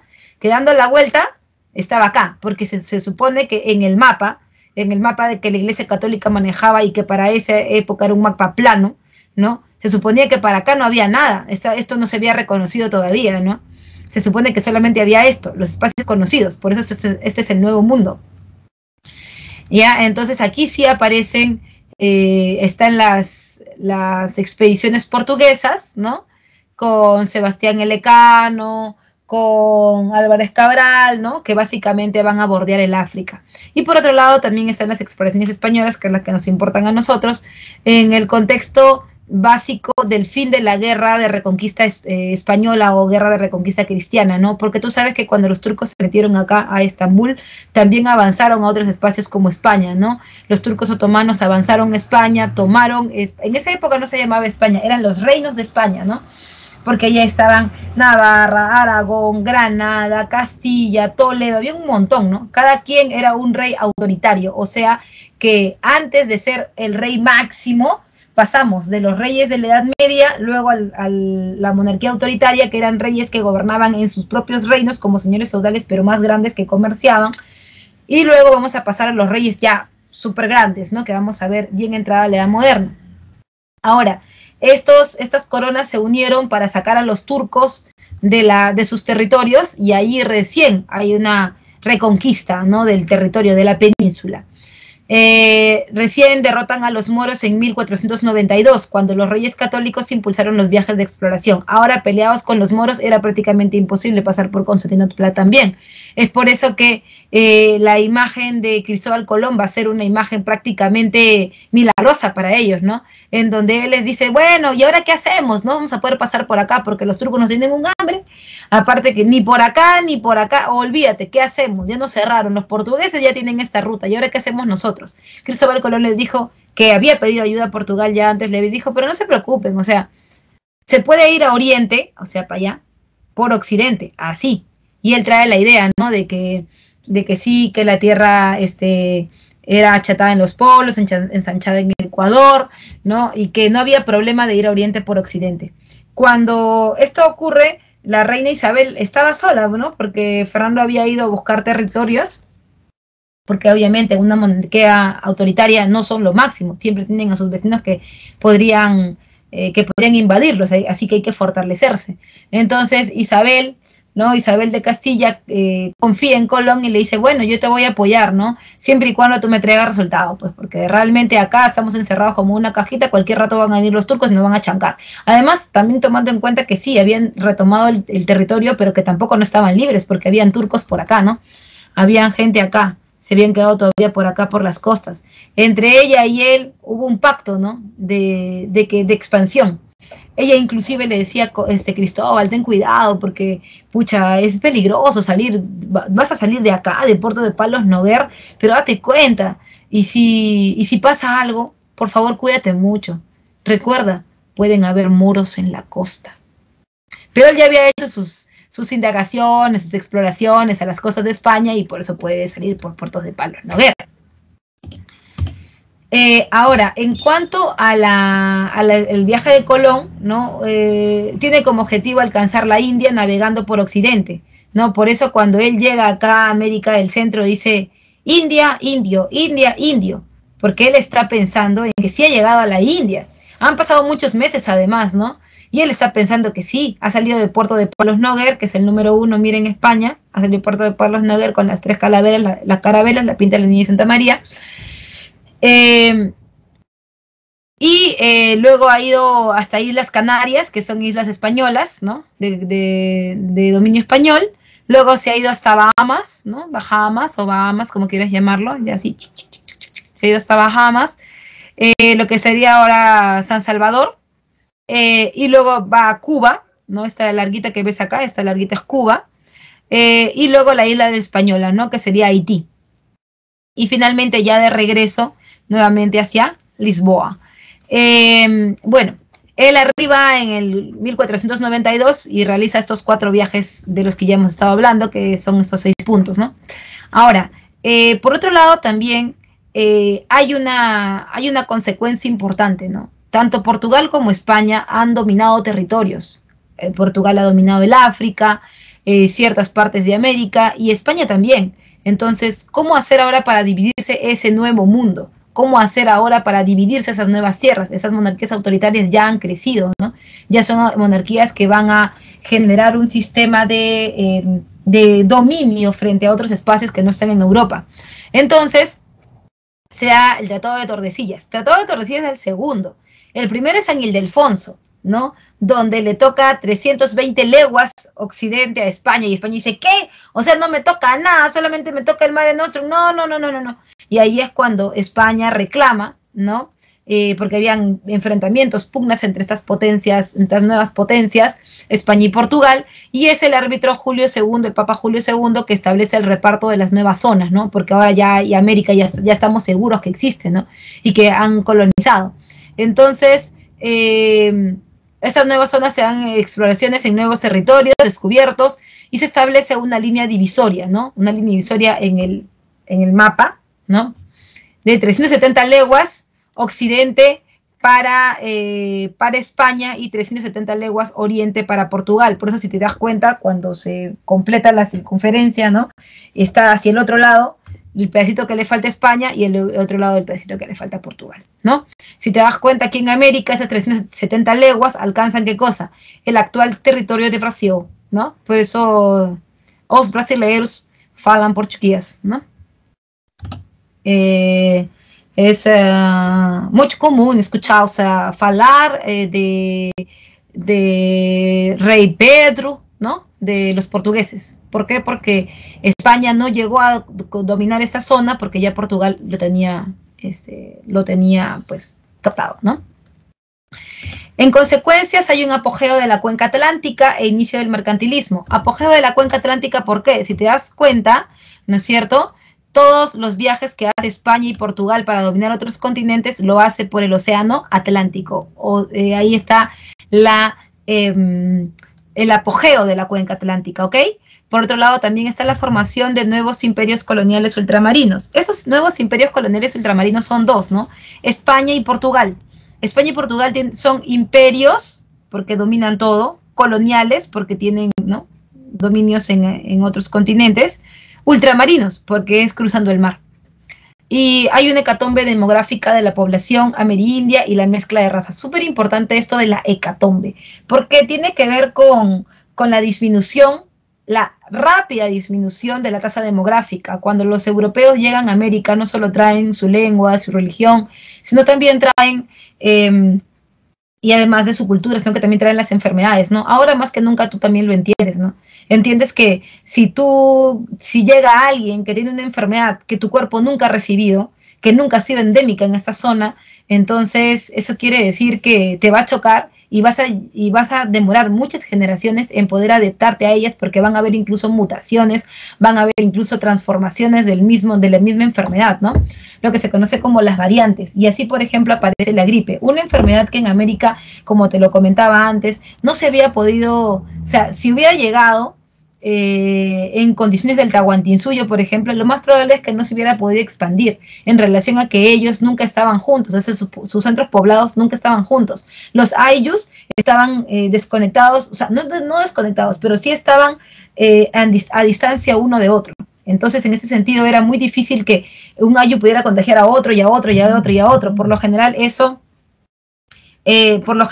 quedaba en un Ayllu y se controlaba y ahí nomás quedaba, ¿no? Como si fuera un cerco epidemiológico, porque ellos eran sociedades endogámicas. En cambio acá no, acá ellos van a ir a un puerto, a otra ciudad, a otro, y esas enfermedades que son de vías altas por lo general, ¿no? Se transmiten a través de los aerosoles, ¿no? En contacto directo. Y los españoles hacían eso, ¿no? Iban en diferentes lugares y iban enfermando a todos. Eso hizo que la tasa demográfica cayera y la mano de obra tuviera que ser reemplazada por negros. Por eso los españoles traen esclavos, porque era la única forma de poder explotar estas tierras. Y también la expansión de la civilización europea occidental, que te decía, ¿no? Su lengua, su tradición, su cultura, su religión, etcétera, ¿no?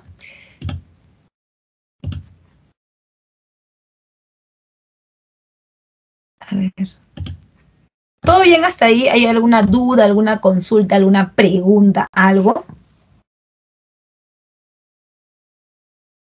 Algo que no te haya quedado claro. Josué me pregunta, ¿la iglesia justifica el poder? Sí, claro, la iglesia actúa como eso, ¿no? Como justificadora del poder, sobre todo en las monarquías absolutas, ¿no? Cuando la iglesia comienza a tener este papel, digamos, un poco más marcado, ¿no? De justificadora del poder. Cuando tenemos las monarquías autoritarias, ahí aparece, ¿no? O sea, ha perdido su poder desde la Edad Media y va a comenzar a tenerlo de nuevo cuando genere las uniones matrimoniales, ¿no? Entre las coronas. Por ejemplo, en el caso de los reyes católicos, cuando termina la guerra de reconquista española, los reyes católicos tenían que afianzar su poder. O sea, Fernando y Isabel no eran los reyes católicos todavía. Entonces, la única forma de hacerlo era unir sus territorios. Y para unir sus territorios frente a los demás, la justificación de la Iglesia Católica fue la mejor. Por eso el reino de Castilla y el reino de Aragón estaban unidos por algo, por la justificación de Dios. Esa justificación les hacía llamarse los reyes católicos, ¿no? Y así se expanden como reyes católicos. Y obviamente justifican su poder porque Dios los ha tocado, la Iglesia está justificando su poder y se pueden expandir, ¿no? Que ya eso va a venir con su nieto, que es Carlos. Pero todo bien hasta ahí. ¿Hay alguna pregunta, alguna duda, algo que no te haya quedado claro?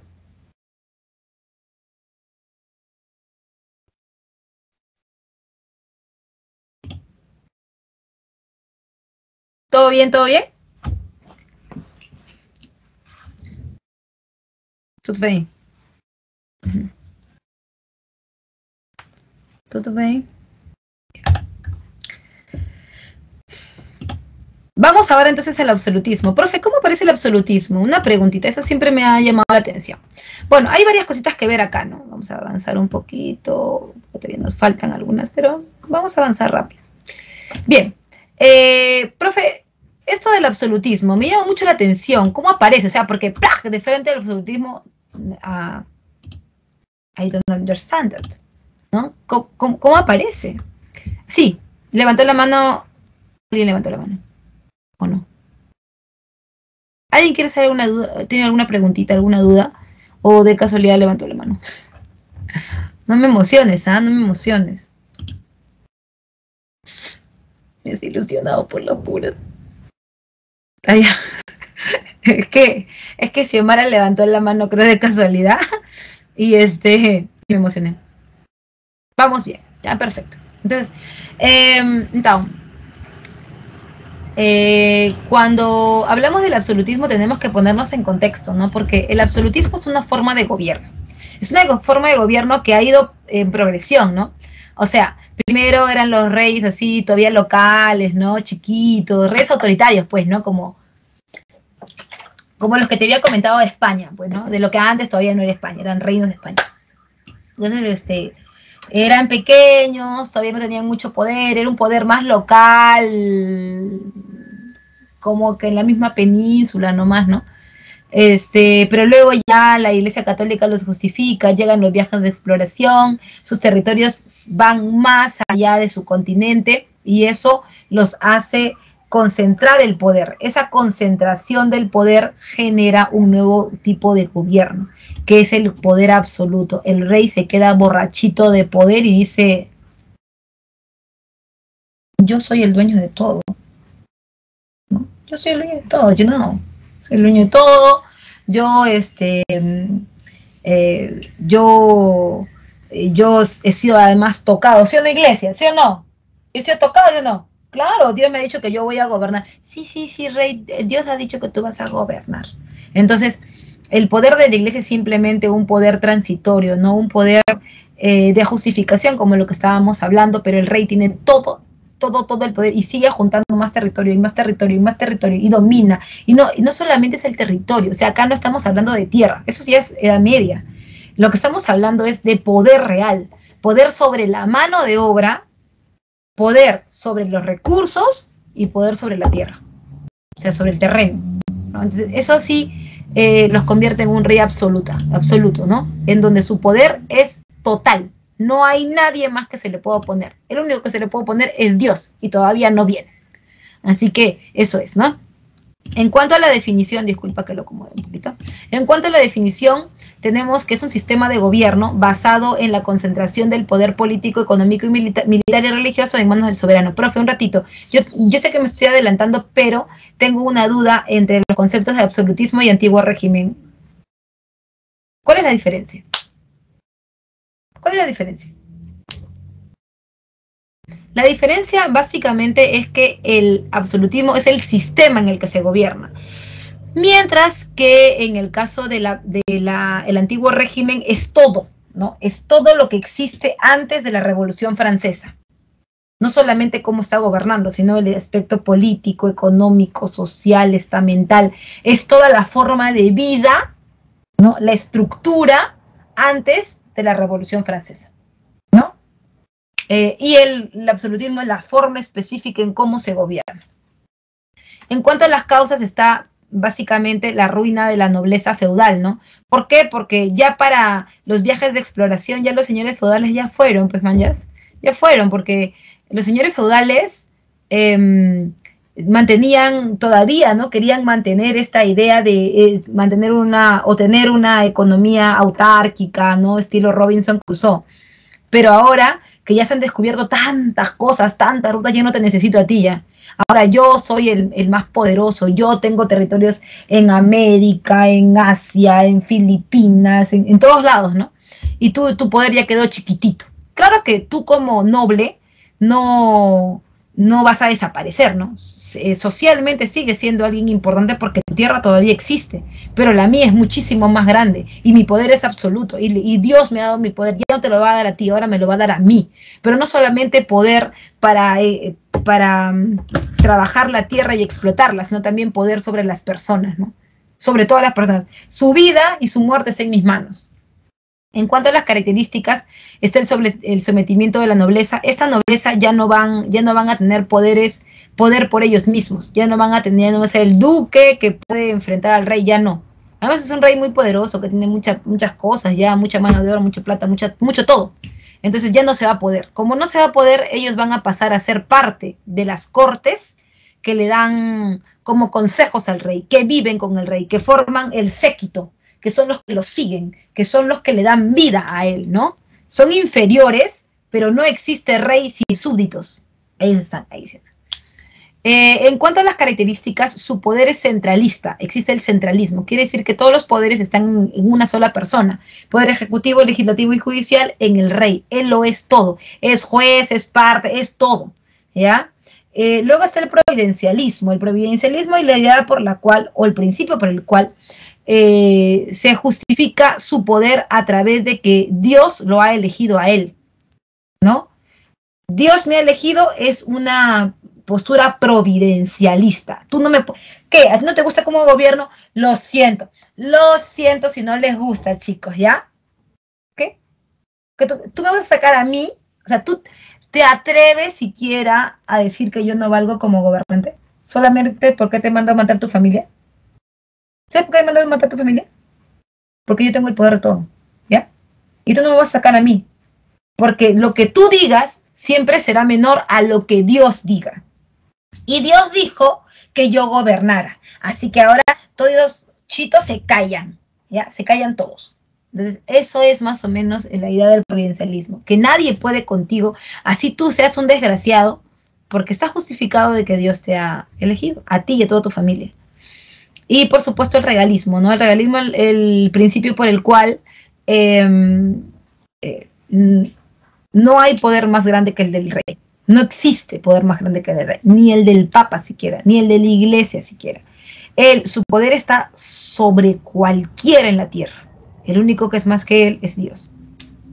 Ahí están las monarquías, principales monarquías. Está la monarquía española, ¿no? Que tiene su máximo representante con Carlos I de España o V de Alemania, que él conquista los imperios azteca e inca, ¿no? Los imperios azteca e inca. Carlos es nieto de los reyes católicos, es hijo de Juana la Loca y Felipe el Hermoso. De ellos hereda pues territorios como la Germania, las Filipinas, parte de la Asia, ¿no? Es un pata que tiene tantos territorios que ya ni siquiera sabe qué cosa tiene. Es más, él muchas veces anunció que venía a América, pero nunca vino. O sea, él nunca conoció el imperio de los incas, él nunca conoció el imperio azteca, para acá nunca vino. Tenía tantos territorios, tantas cosas que hacer, que para acá nunca vino. En cuanto a Felipe II, es el otro rey súper importante español, que va a llevar a cabo la victoria sobre los turcos en la batalla de Lepanto, que los va a destruir por completo, y crea la Armada Invencible, que es esta suerte de ejército español que veía por la protección de las tierras y además también por la expansión. Y por otro lado también estaba la monarquía francesa de Luis XIV, disculpa, el famoso Rey Sol, ¿no? Para él todo giraba a su alrededor. Está basado su pensamiento en la teoría heliocéntrica, ¿no? En donde el centro era el Sol, que es él, ¿no? Y todos los planetas y todos los nobles giraban a su alrededor, ¿no? Él, lo que decía era lo más importante. Él es el máximo ejemplo del centralismo, ¿no? Todo es con él. Por otro lado también, a partir de este tipo de gobierno absolutista, llegan nuevas ideas, ¿no? Ideas que van a calar mucho en España y en Francia, ¿no? ¿Por qué? Porque en Inglaterra esto ya había venido cultivándose. O sea, esto es más que todo para, como te decía, ¿no? Para Francia, para España. ¿Por qué, profe? Porque esta ilustración es producto de algo. Los ingleses estaban mucho más avanzados. Ellos tenían una monarquía parlamentaria ya, no un absolutismo, tenían una monarquía parlamentaria. Diferencias entre una monarquía parlamentaria y una monarquía absolutista. O una monarquía constitucional, disculpa. La monarquía constitucional es el mismo rey que gobierna limitado por una constitución. En cambio, en la monarquía parlamentaria, el rey gobierna con un parlamento, ¿no? Pero que al final el poder del parlamento es superior. Mientras que en el caso de la monarquía constitucional, es la última palabra la que tiene el rey. Entonces ahí hay diferencias, ¿no? Mientras que en un lado se hace un quórum para ver qué se va a hacer, en el otro lado no. El rey tiene la última palabra. Claro que su decisión está limitada por la Constitución, pero nada más. ¿Ya? En el caso de los ingleses, las revoluciones gloriosas habían hecho que en Inglaterra pues las cosas fueran diferentes. Por eso es que se va a dar primero la independencia de las 13 colonias y luego la Revolución Francesa. Estas ideas surgen en Inglaterra, por eso en el siglo XVIII, el siglo de las luces, mucho antes que se pongan en práctica en Francia, ¿ya? En cuanto a la definición, podemos decir que es un movimiento ideológico burgués y crítico del antiguo régimen. Ya tú sabes qué es el antiguo régimen, ¿no? Todo aquello que esté antes de la Revolución Francesa, todo aquello que tenga una población constreñida, una población que esté bajo el dominio completo del rey absoluto, pero además que tiene una estructura política, económica, social, estamental, que es que es controladora, ¿no? Por otro lado, también alcanza su máximo apogeo en Francia. Ya tú sabes por qué en Francia, ¿no? Porque esas ideas van a pegar duro en un lugar en donde el absolutismo es, pues, recontra rebelde, es recontra salvaje, ¿no?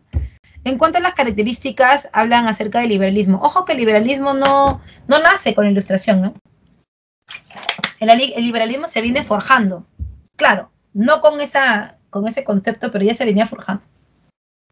El liberalismo del 18, entonces, habla acerca de una forma más democrática del poder, ¿no? En donde la gente pueda ser libre para elegir a la persona que quiere que la gobierne.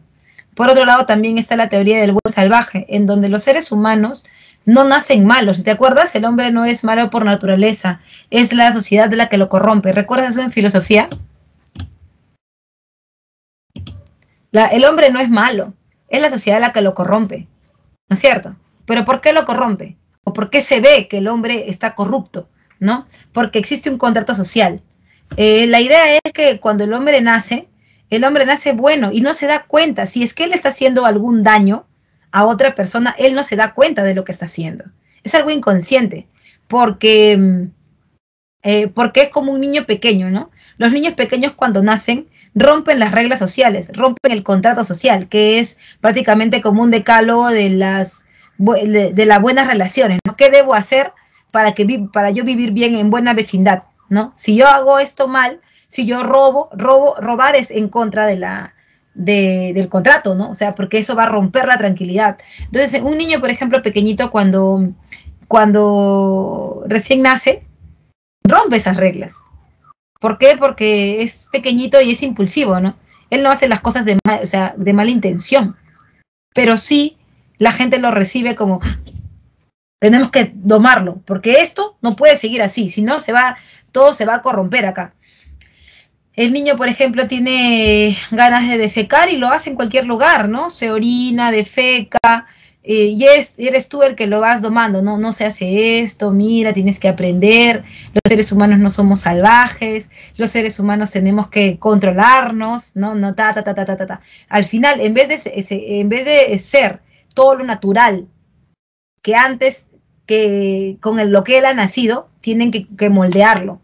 Él dice, el momento natural, ¿cuál es el momento natural? ¿Cuál es el momento salvaje del hombre? ¿Cuál es su momento natural? ¿Cuál es su momento sin corrupción? El momento en que no había propiedad privada. Porque cuando no había propiedad privada no hay reglas de juego. O sea, sí las hay, pero en comunidad, ¿no? No individualmente. Por otro lado, también está el espíritu crítico, ¿no? Para poner en cuestionamiento el antiguo régimen, y la idea del optimismo, o también llamada la idea del progreso, donde si tú haces todas las cosas paso 1, paso 2, paso 3, usando la razón, pues irá mejor. Eso es algo que ellos lo creían, pero que no se pone mucho en práctica, ¿no? En cuanto al impacto, recuerda esa ideología de la Ilustración es impulsora de las grandes revoluciones burguesas, como por ejemplo la independencia de las 13 colonias o la misma Revolución Francesa. En ese sentido, es que vamos a ver la independencia de las 13 colonias. Cuando hablamos de la independencia de las 13 colonias, decimos que es básicamente un periodo en donde hay una falta de representación parlamentaria, varias cosas, ¿no? ¿Cómo llegamos a esto? Porque los colonos ingleses llegaron a Norteamérica huyendo de las persecuciones religiosas. Como tú sabes, la contrarreforma religiosa no solamente fue para España, tampoco fue solo para Francia, también fue para Inglaterra porque había una iglesia anglicana. Lo que tenían que hacer los ingleses, ¿qué era? Cruzar el charco, ¿sí o no? Alejarse de la iglesia católica, porque ellos, si los encontraban, los destruían, ¿no? Iban a meter su santo oficio y toda la cosa y los iban a destruir. Por eso ellos se van cruzando el charco al frente, donde están los territorios de América del Norte, ¿no? O sea, que sería el actual Estados Unidos. Ahora, estas persecuciones religiosas generaron la llegada de estos colonos a América, pero no con la idea de quedarse con todo ni exterminar, que ya si se hizo fue después, ¿no? Pero ellos llegaron con la idea de producir acá, ¿no? Producir en unidades familiares y desarrollarse, ¿no? Ahora, sin dejar de ser ingleses en América. Ellos nunca, no es como los españoles, ¿no? Que en los españoles sí podemos ver conquista. ¿Por qué no podemos decir los ingleses, los españoles, profesora, vinieron a colonizar? No vinieron a colonizar porque ellos no vinieron con la idea de mezclarse, que después se dio eso sí, pero ellos vinieron con la idea de conquistar simplemente el territorio y sacar lo que ellos querían, ¿no? En cambio acá no, acá la idea de, ¿por qué, profesora, se puede hablar de colonización? Porque ellos venían a transmitir cultura también, ¿no? No me refiero a que, wow, son mejores que nosotros, sino a compartir, a intercambiar, porque la idea de tener mujeres, venir con mujeres, la idea de dejar legado, mientras que en España no, pues, ¿no? En España es otra cosa.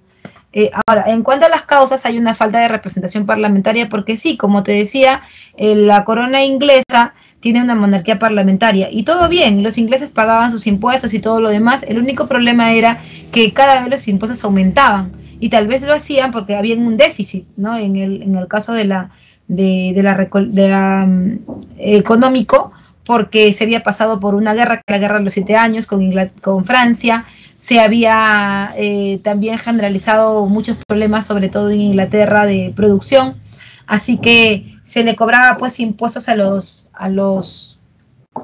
colonos, pero esos impuestos eran básicamente exagerados, ¿no? Y a cosas que realmente les afectaban, como cosas que vendían, ¿no? El azúcar, el timbre, el té, ¿ya? Entonces, en ese sentido, es que ellos van a reclamar. Si tuviéramos un representante en el Parlamento, esas cosas no pasarían, porque ustedes, o sea, el rey dice, hay que subir el impuesto, ustedes ya, aceptan, pero si fuéramos uno de nosotros los que estuviéramos ahí, tomaríamos con pinzas este problema, ¿no? Por otro lado, también está la influencia de las ideas liberales, o sea, ideas ilustradas, y en cuanto al origen, tenemos el primer momento, que es el motín del té del año 73, en donde los colonos arrojaron un cargamento de té al mar, en protesta contra los impuestos, ¿no? O sea, ya estamos cansados. ¿Qué cosa quieres? Que nunca te hemos dicho que nosotros no queremos ser parte de la corona. Eso nunca ha estado en nuestra boca. El problema contigo, George III, es que tú estás manipulando prácticamente al Parlamento y ustedes están haciendo de esto como un circo. Ustedes están logrando que nosotros nos cansemos. Y eso va a pasar, ¿no? Porque al final se van a disfrazar de indios para echarle la culpa a ellos, ¿no? Y van a arrojar el té. ¿Quieres más impuestos por tu té? Toma tu té, punto, al mar, ¿no? Y eso exacerbó, prendió la mecha, que va a generar el primer Congreso de Filadelfia del 74, en donde las colonias rompieron vínculos comerciales con Inglaterra. No te voy a vender al precio que tú dices, porque aparte de eso, Inglaterra estaba controlando los productos que se vendían, ¿no? Habían productos que ellos vendían, como por ejemplo, las pelucas, los polvos de arroz de la cara, ¿no? Y los espejos, los jabones, ellos los llevaban a Inglaterra y dijeron, no, y eso ya no puedes vender, porque eso lo voy a vender yo, y me lo vas a vender tú a mí, pero a precio huevo para yo venderlo. Dijeron, no, entonces no, pues, no queremos eso, vamos a romper relaciones, vínculos comerciales contigo y buscamos otras rutas a ver qué nos sale, ¿no? Por otro lado, también está el segundo Congreso de Filadelfia del 75, en donde se declara la guerra entre Inglaterra y se propone el inicio de la independencia. Y luego la batalla de Yorktown en el 81, donde aparece el triunfo final con ayuda de Francia, ¿no? El general de Lafayette va a formar parte de este levantamiento. En el 83 aparece el Tratado de Versalles, el primer tratado de Versalles de la historia, el segundo es de la Primera Guerra Mundial. Allí Inglaterra reconoció la independencia de las 13 colonias y por fin esas 13 colonias fueron libres. Ahora, profe, ¿se van a llamar siempre 13 colonias? No, después del Tratado de Versalles se va a dar el Tratado de París, en donde ya no son 13 colonias, sino los Estados Unidos en 1784, si no me equivoco. ¿Ya? Por otro lado, también tenemos a la Revolución Francesa. Rápidamente con la Revolución Francesa podemos decir que la revolución va del 89 al 15, ¿no? Podemos definirla como un proceso dirigido por la burguesía que eliminó el antiguo régimen, ya tú sabes que es el antiguo régimen, y permitió el inicio de la edad contemporánea, es decir, de las libertades, de un tipo de gobierno y una forma de vivir más libre. En cuanto a las causas, aparece la crisis del absolutismo, porque ya la gente, con la ideas de la ilustración, ya como te dije yo en el humanismo, si la gente se le mete una idea, ya eso va a ser bien difícil de sacárselo de la cabeza. Entonces la gente ya comenzaba a hablar acerca de las ideas ilustradas, la gente comenzaba a entender que la libertad no estaba lejos de ellos y que la igualdad tampoco era algo a lo que ellos deberían renunciar, ¿no? Porque la ilustración es eso, significa igualdad, significa libertad. Entonces, con esas ideas, ellos vienen a golpear el absolutismo, ¿no? Por otro lado, también hay una crisis fiscal por los gastos de guerra, de la Guerra de los 7 años con Inglaterra, y las Cortes de Versalles. Como yo te lo había comentado en algún momento, los señores feudales que habían perdido poder ahora eran parte de las cortes, o sea, los que acompañan al rey, ¿no? El espacio cortesano, ¿ya? Ellos gastaban demasiado. Y los señores nobles hacían fiestas, derrochaban el dinero, pero el problema era de dónde provenía el dinero, ¿no? El dinero provenía, como es una sociedad estamental, porque ese antiguo régimen proviene de los que están abajo, y los que están abajo pagan impuestos. Esos impuestos, cada vez que tú haces fiestas o algo y gastas más, los impuestos deben subir para poder pagar eso. No solamente para los nobles, sino también para la Iglesia Católica, ¿no? Que es el segundo estamento, que son los del clero. Entonces, ya el pueblo cada vez más y más se le pedía más y más y más y más y más y más, y esto por lo general terminaba haciendo un hoyo. En ese sentido es que la gente del pueblo se despegó, ¿no? Despegó con todo para la revolución. También estaba el problema de la desigualdad estamental que te estaba comentando y la crisis del trigo, ¿no? Tú sabes que de cuando en cuando en Europa siempre hay problemas climáticos, hay frío extremo. Entonces, súmale a que tienes que pagar un montón de impuestos, súmale ahora que si hay crisis del trigo es porque hay una mala cosecha. Como hay mala cosecha, hay que pagar más por el trigo, hay que pagar más por la harina de trigo, hay que pagar más por el pan, y con todo lo que hay que pagar de impuestos, pues prácticamente ya eso voló, ¿no? Y obviamente la influencia de la ilustración. En cuanto al periodo, recuerda, se dividen en 3: monarquía, república e imperio. Monarquía, república e imperio, en ese orden, ya, en ese orden. Y allí vamos a ver que en los estados, lo primero es ver los estados generales dentro de la monarquía, donde se van a reunir los 3 estamentos. En los 3 estamentos, entonces, lo que vamos a notar es la reforma tributaria. La gente del pueblo va a la reunión para pedir que cada quien pague su impuesto, pero los nobles y la gente del clero no lo va a aceptar. Como no lo van a aceptar, entonces, y además se hizo una votación para ver este tema, y fue, en vez de una votación por persona, porque ya son individuos, fue una votación por estamento, y obviamente los 2 estamentos involucrados que están damnificados estarían, ¿no? No lo iban a aceptar, así que como no lo aceptaron, el voto no los favoreció. Entonces ellos se fueron a la Asamblea Nacional, que se funda cuando la gente del pueblo, solo el pueblo sale, ¿no? Sale de Estados Generales y se van al Salón de los Juegos de la Pelota, donde juran no separarse hasta que la revolución no se haya formado. Finalmente ellos deciden tomar cartas en el asunto e ir al espacio bélico a pelear, ¿no? Para eso está la Asamblea Constituyente, donde se toma la Bastilla y se da la Declaración de los Derechos del Hombre y del Ciudadano. Finalmente, allí se decide, ¿no? Se decide que los reyes irán a la cárcel, y como los reyes van a ir a la cárcel, entonces se deben formar partidos políticos, unos de izquierda, otros de derecha. Los de derecha son los fuldenses, que apoyan al rey, esos no van a tener éxito, y solamente tienen éxito los de izquierda. Entre los de izquierda están los girondinos y los jacobinos, y los jacobinos son precisamente los que van a llevar a cabo la Convención Nacional. En la Convención Nacional, recuerda, lo primero que se hace es la ejecución de Luis XVI por parte de Maximilien de Robespierre, pero él se va volviendo cada vez más tirano y más tirano y más tirano, y hace que la gente lo odie, y eso provoca el golpe de estado de la gente, del pueblo, que se conoce como la reacción termidoriana. La reacción termidoriana lleva a Maximilien de Robespierre a la guillotina, y es por eso que se genera otro gobierno, que es el directorio. En este gobierno van a ser 5 personas que gobiernan y van a buscar expandir las ideas de la revolución. Esto a través de campañas, y el principal personaje de las campañas es Napoleón. Napoleón va cobrando poco a poco poder.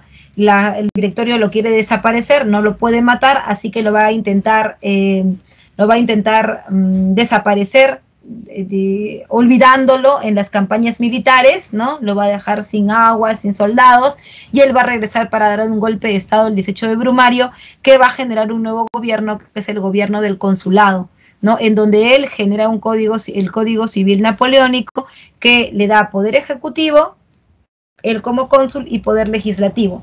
¿Eso cómo se llama? Eso se llama apropiación del poder, y la apropiación del poder genera un imperio. El imperio entonces busca difundir los principios liberales de la revolución y meterse a los otros territorios de las coronas, sacar a esos reyes y ponerse él a gobernar para expandir las ideas liberales. Pero a las coronas no les gusta eso, y liderados por Inglaterra buscan golpear su gobierno, ¿no es cierto? Para golpear su gobierno entonces se dan las invasiones, se dan, el golpe con las coaliciones, ¿no? Napoleón invade todo lo que puede, inclusive la península ibérica, que es España, poniendo a su hermano en Pepe Botella, e intenta pasar por Rusia, pero fracasa. Finalmente, las coaliciones lideradas por Inglaterra y todos los países que han sido damnificados, ¿no?, logran derrotarlo en 1815 en la batalla de Waterloo. Finalmente, estos reyes que han derrotado a Napoleón y han derrotado a la Revolución Francesa van a buscar volverse a poner en el gobierno. Ese regreso del gobierno, ¿no es cierto?, es de 1815 a 1830. Es un periodo de reimplantación del antiguo régimen, o sea, ya todo lo de la revolución, olvídate, va a volver el antiguo régimen, y se establece esto en el Congreso de Viena, en donde las monarquías absolutas se vuelven a poner y se vuelve a demarcar el territorio, porque Napoleón había sacado las fronteras para que todo sea un solo imperio. Ellos vuelven a poner las fronteras y se vuelven a poner como reyes. La Santa Alianza, por otro lado, es la alianza entre la monarquía y el ejército para que en cualquier momento que se quieran rebelar de nuevo, pues ahí ellos caen con todo, ¿no? Por último, sí. 2 segundos, por favor, 2 segunditos. Por otro lado, recuerda que la revolución industrial es el proceso de transformaciones tecnológicas, económicas y sociales, ¿no?, del siglo XVIII en Inglaterra, que tiene como causas el crecimiento demográfico y la riqueza de materias primas. Como consecuencias, por supuesto, las duras condiciones laborales y la migración del campo a la ciudad, ¿ok? Bien, jóvenes, eso ha sido todo por el día de hoy. Voy a dejarte las claves para que las tengas, no sin antes, como te había dicho, invitarte al multichat, ¿ok? Espero que haya sido una clase fructífera, que hayas aprendido mucho, y nos vemos la próxima semana en un capítulo más de historia, en este caso del Perú. Chao, chao.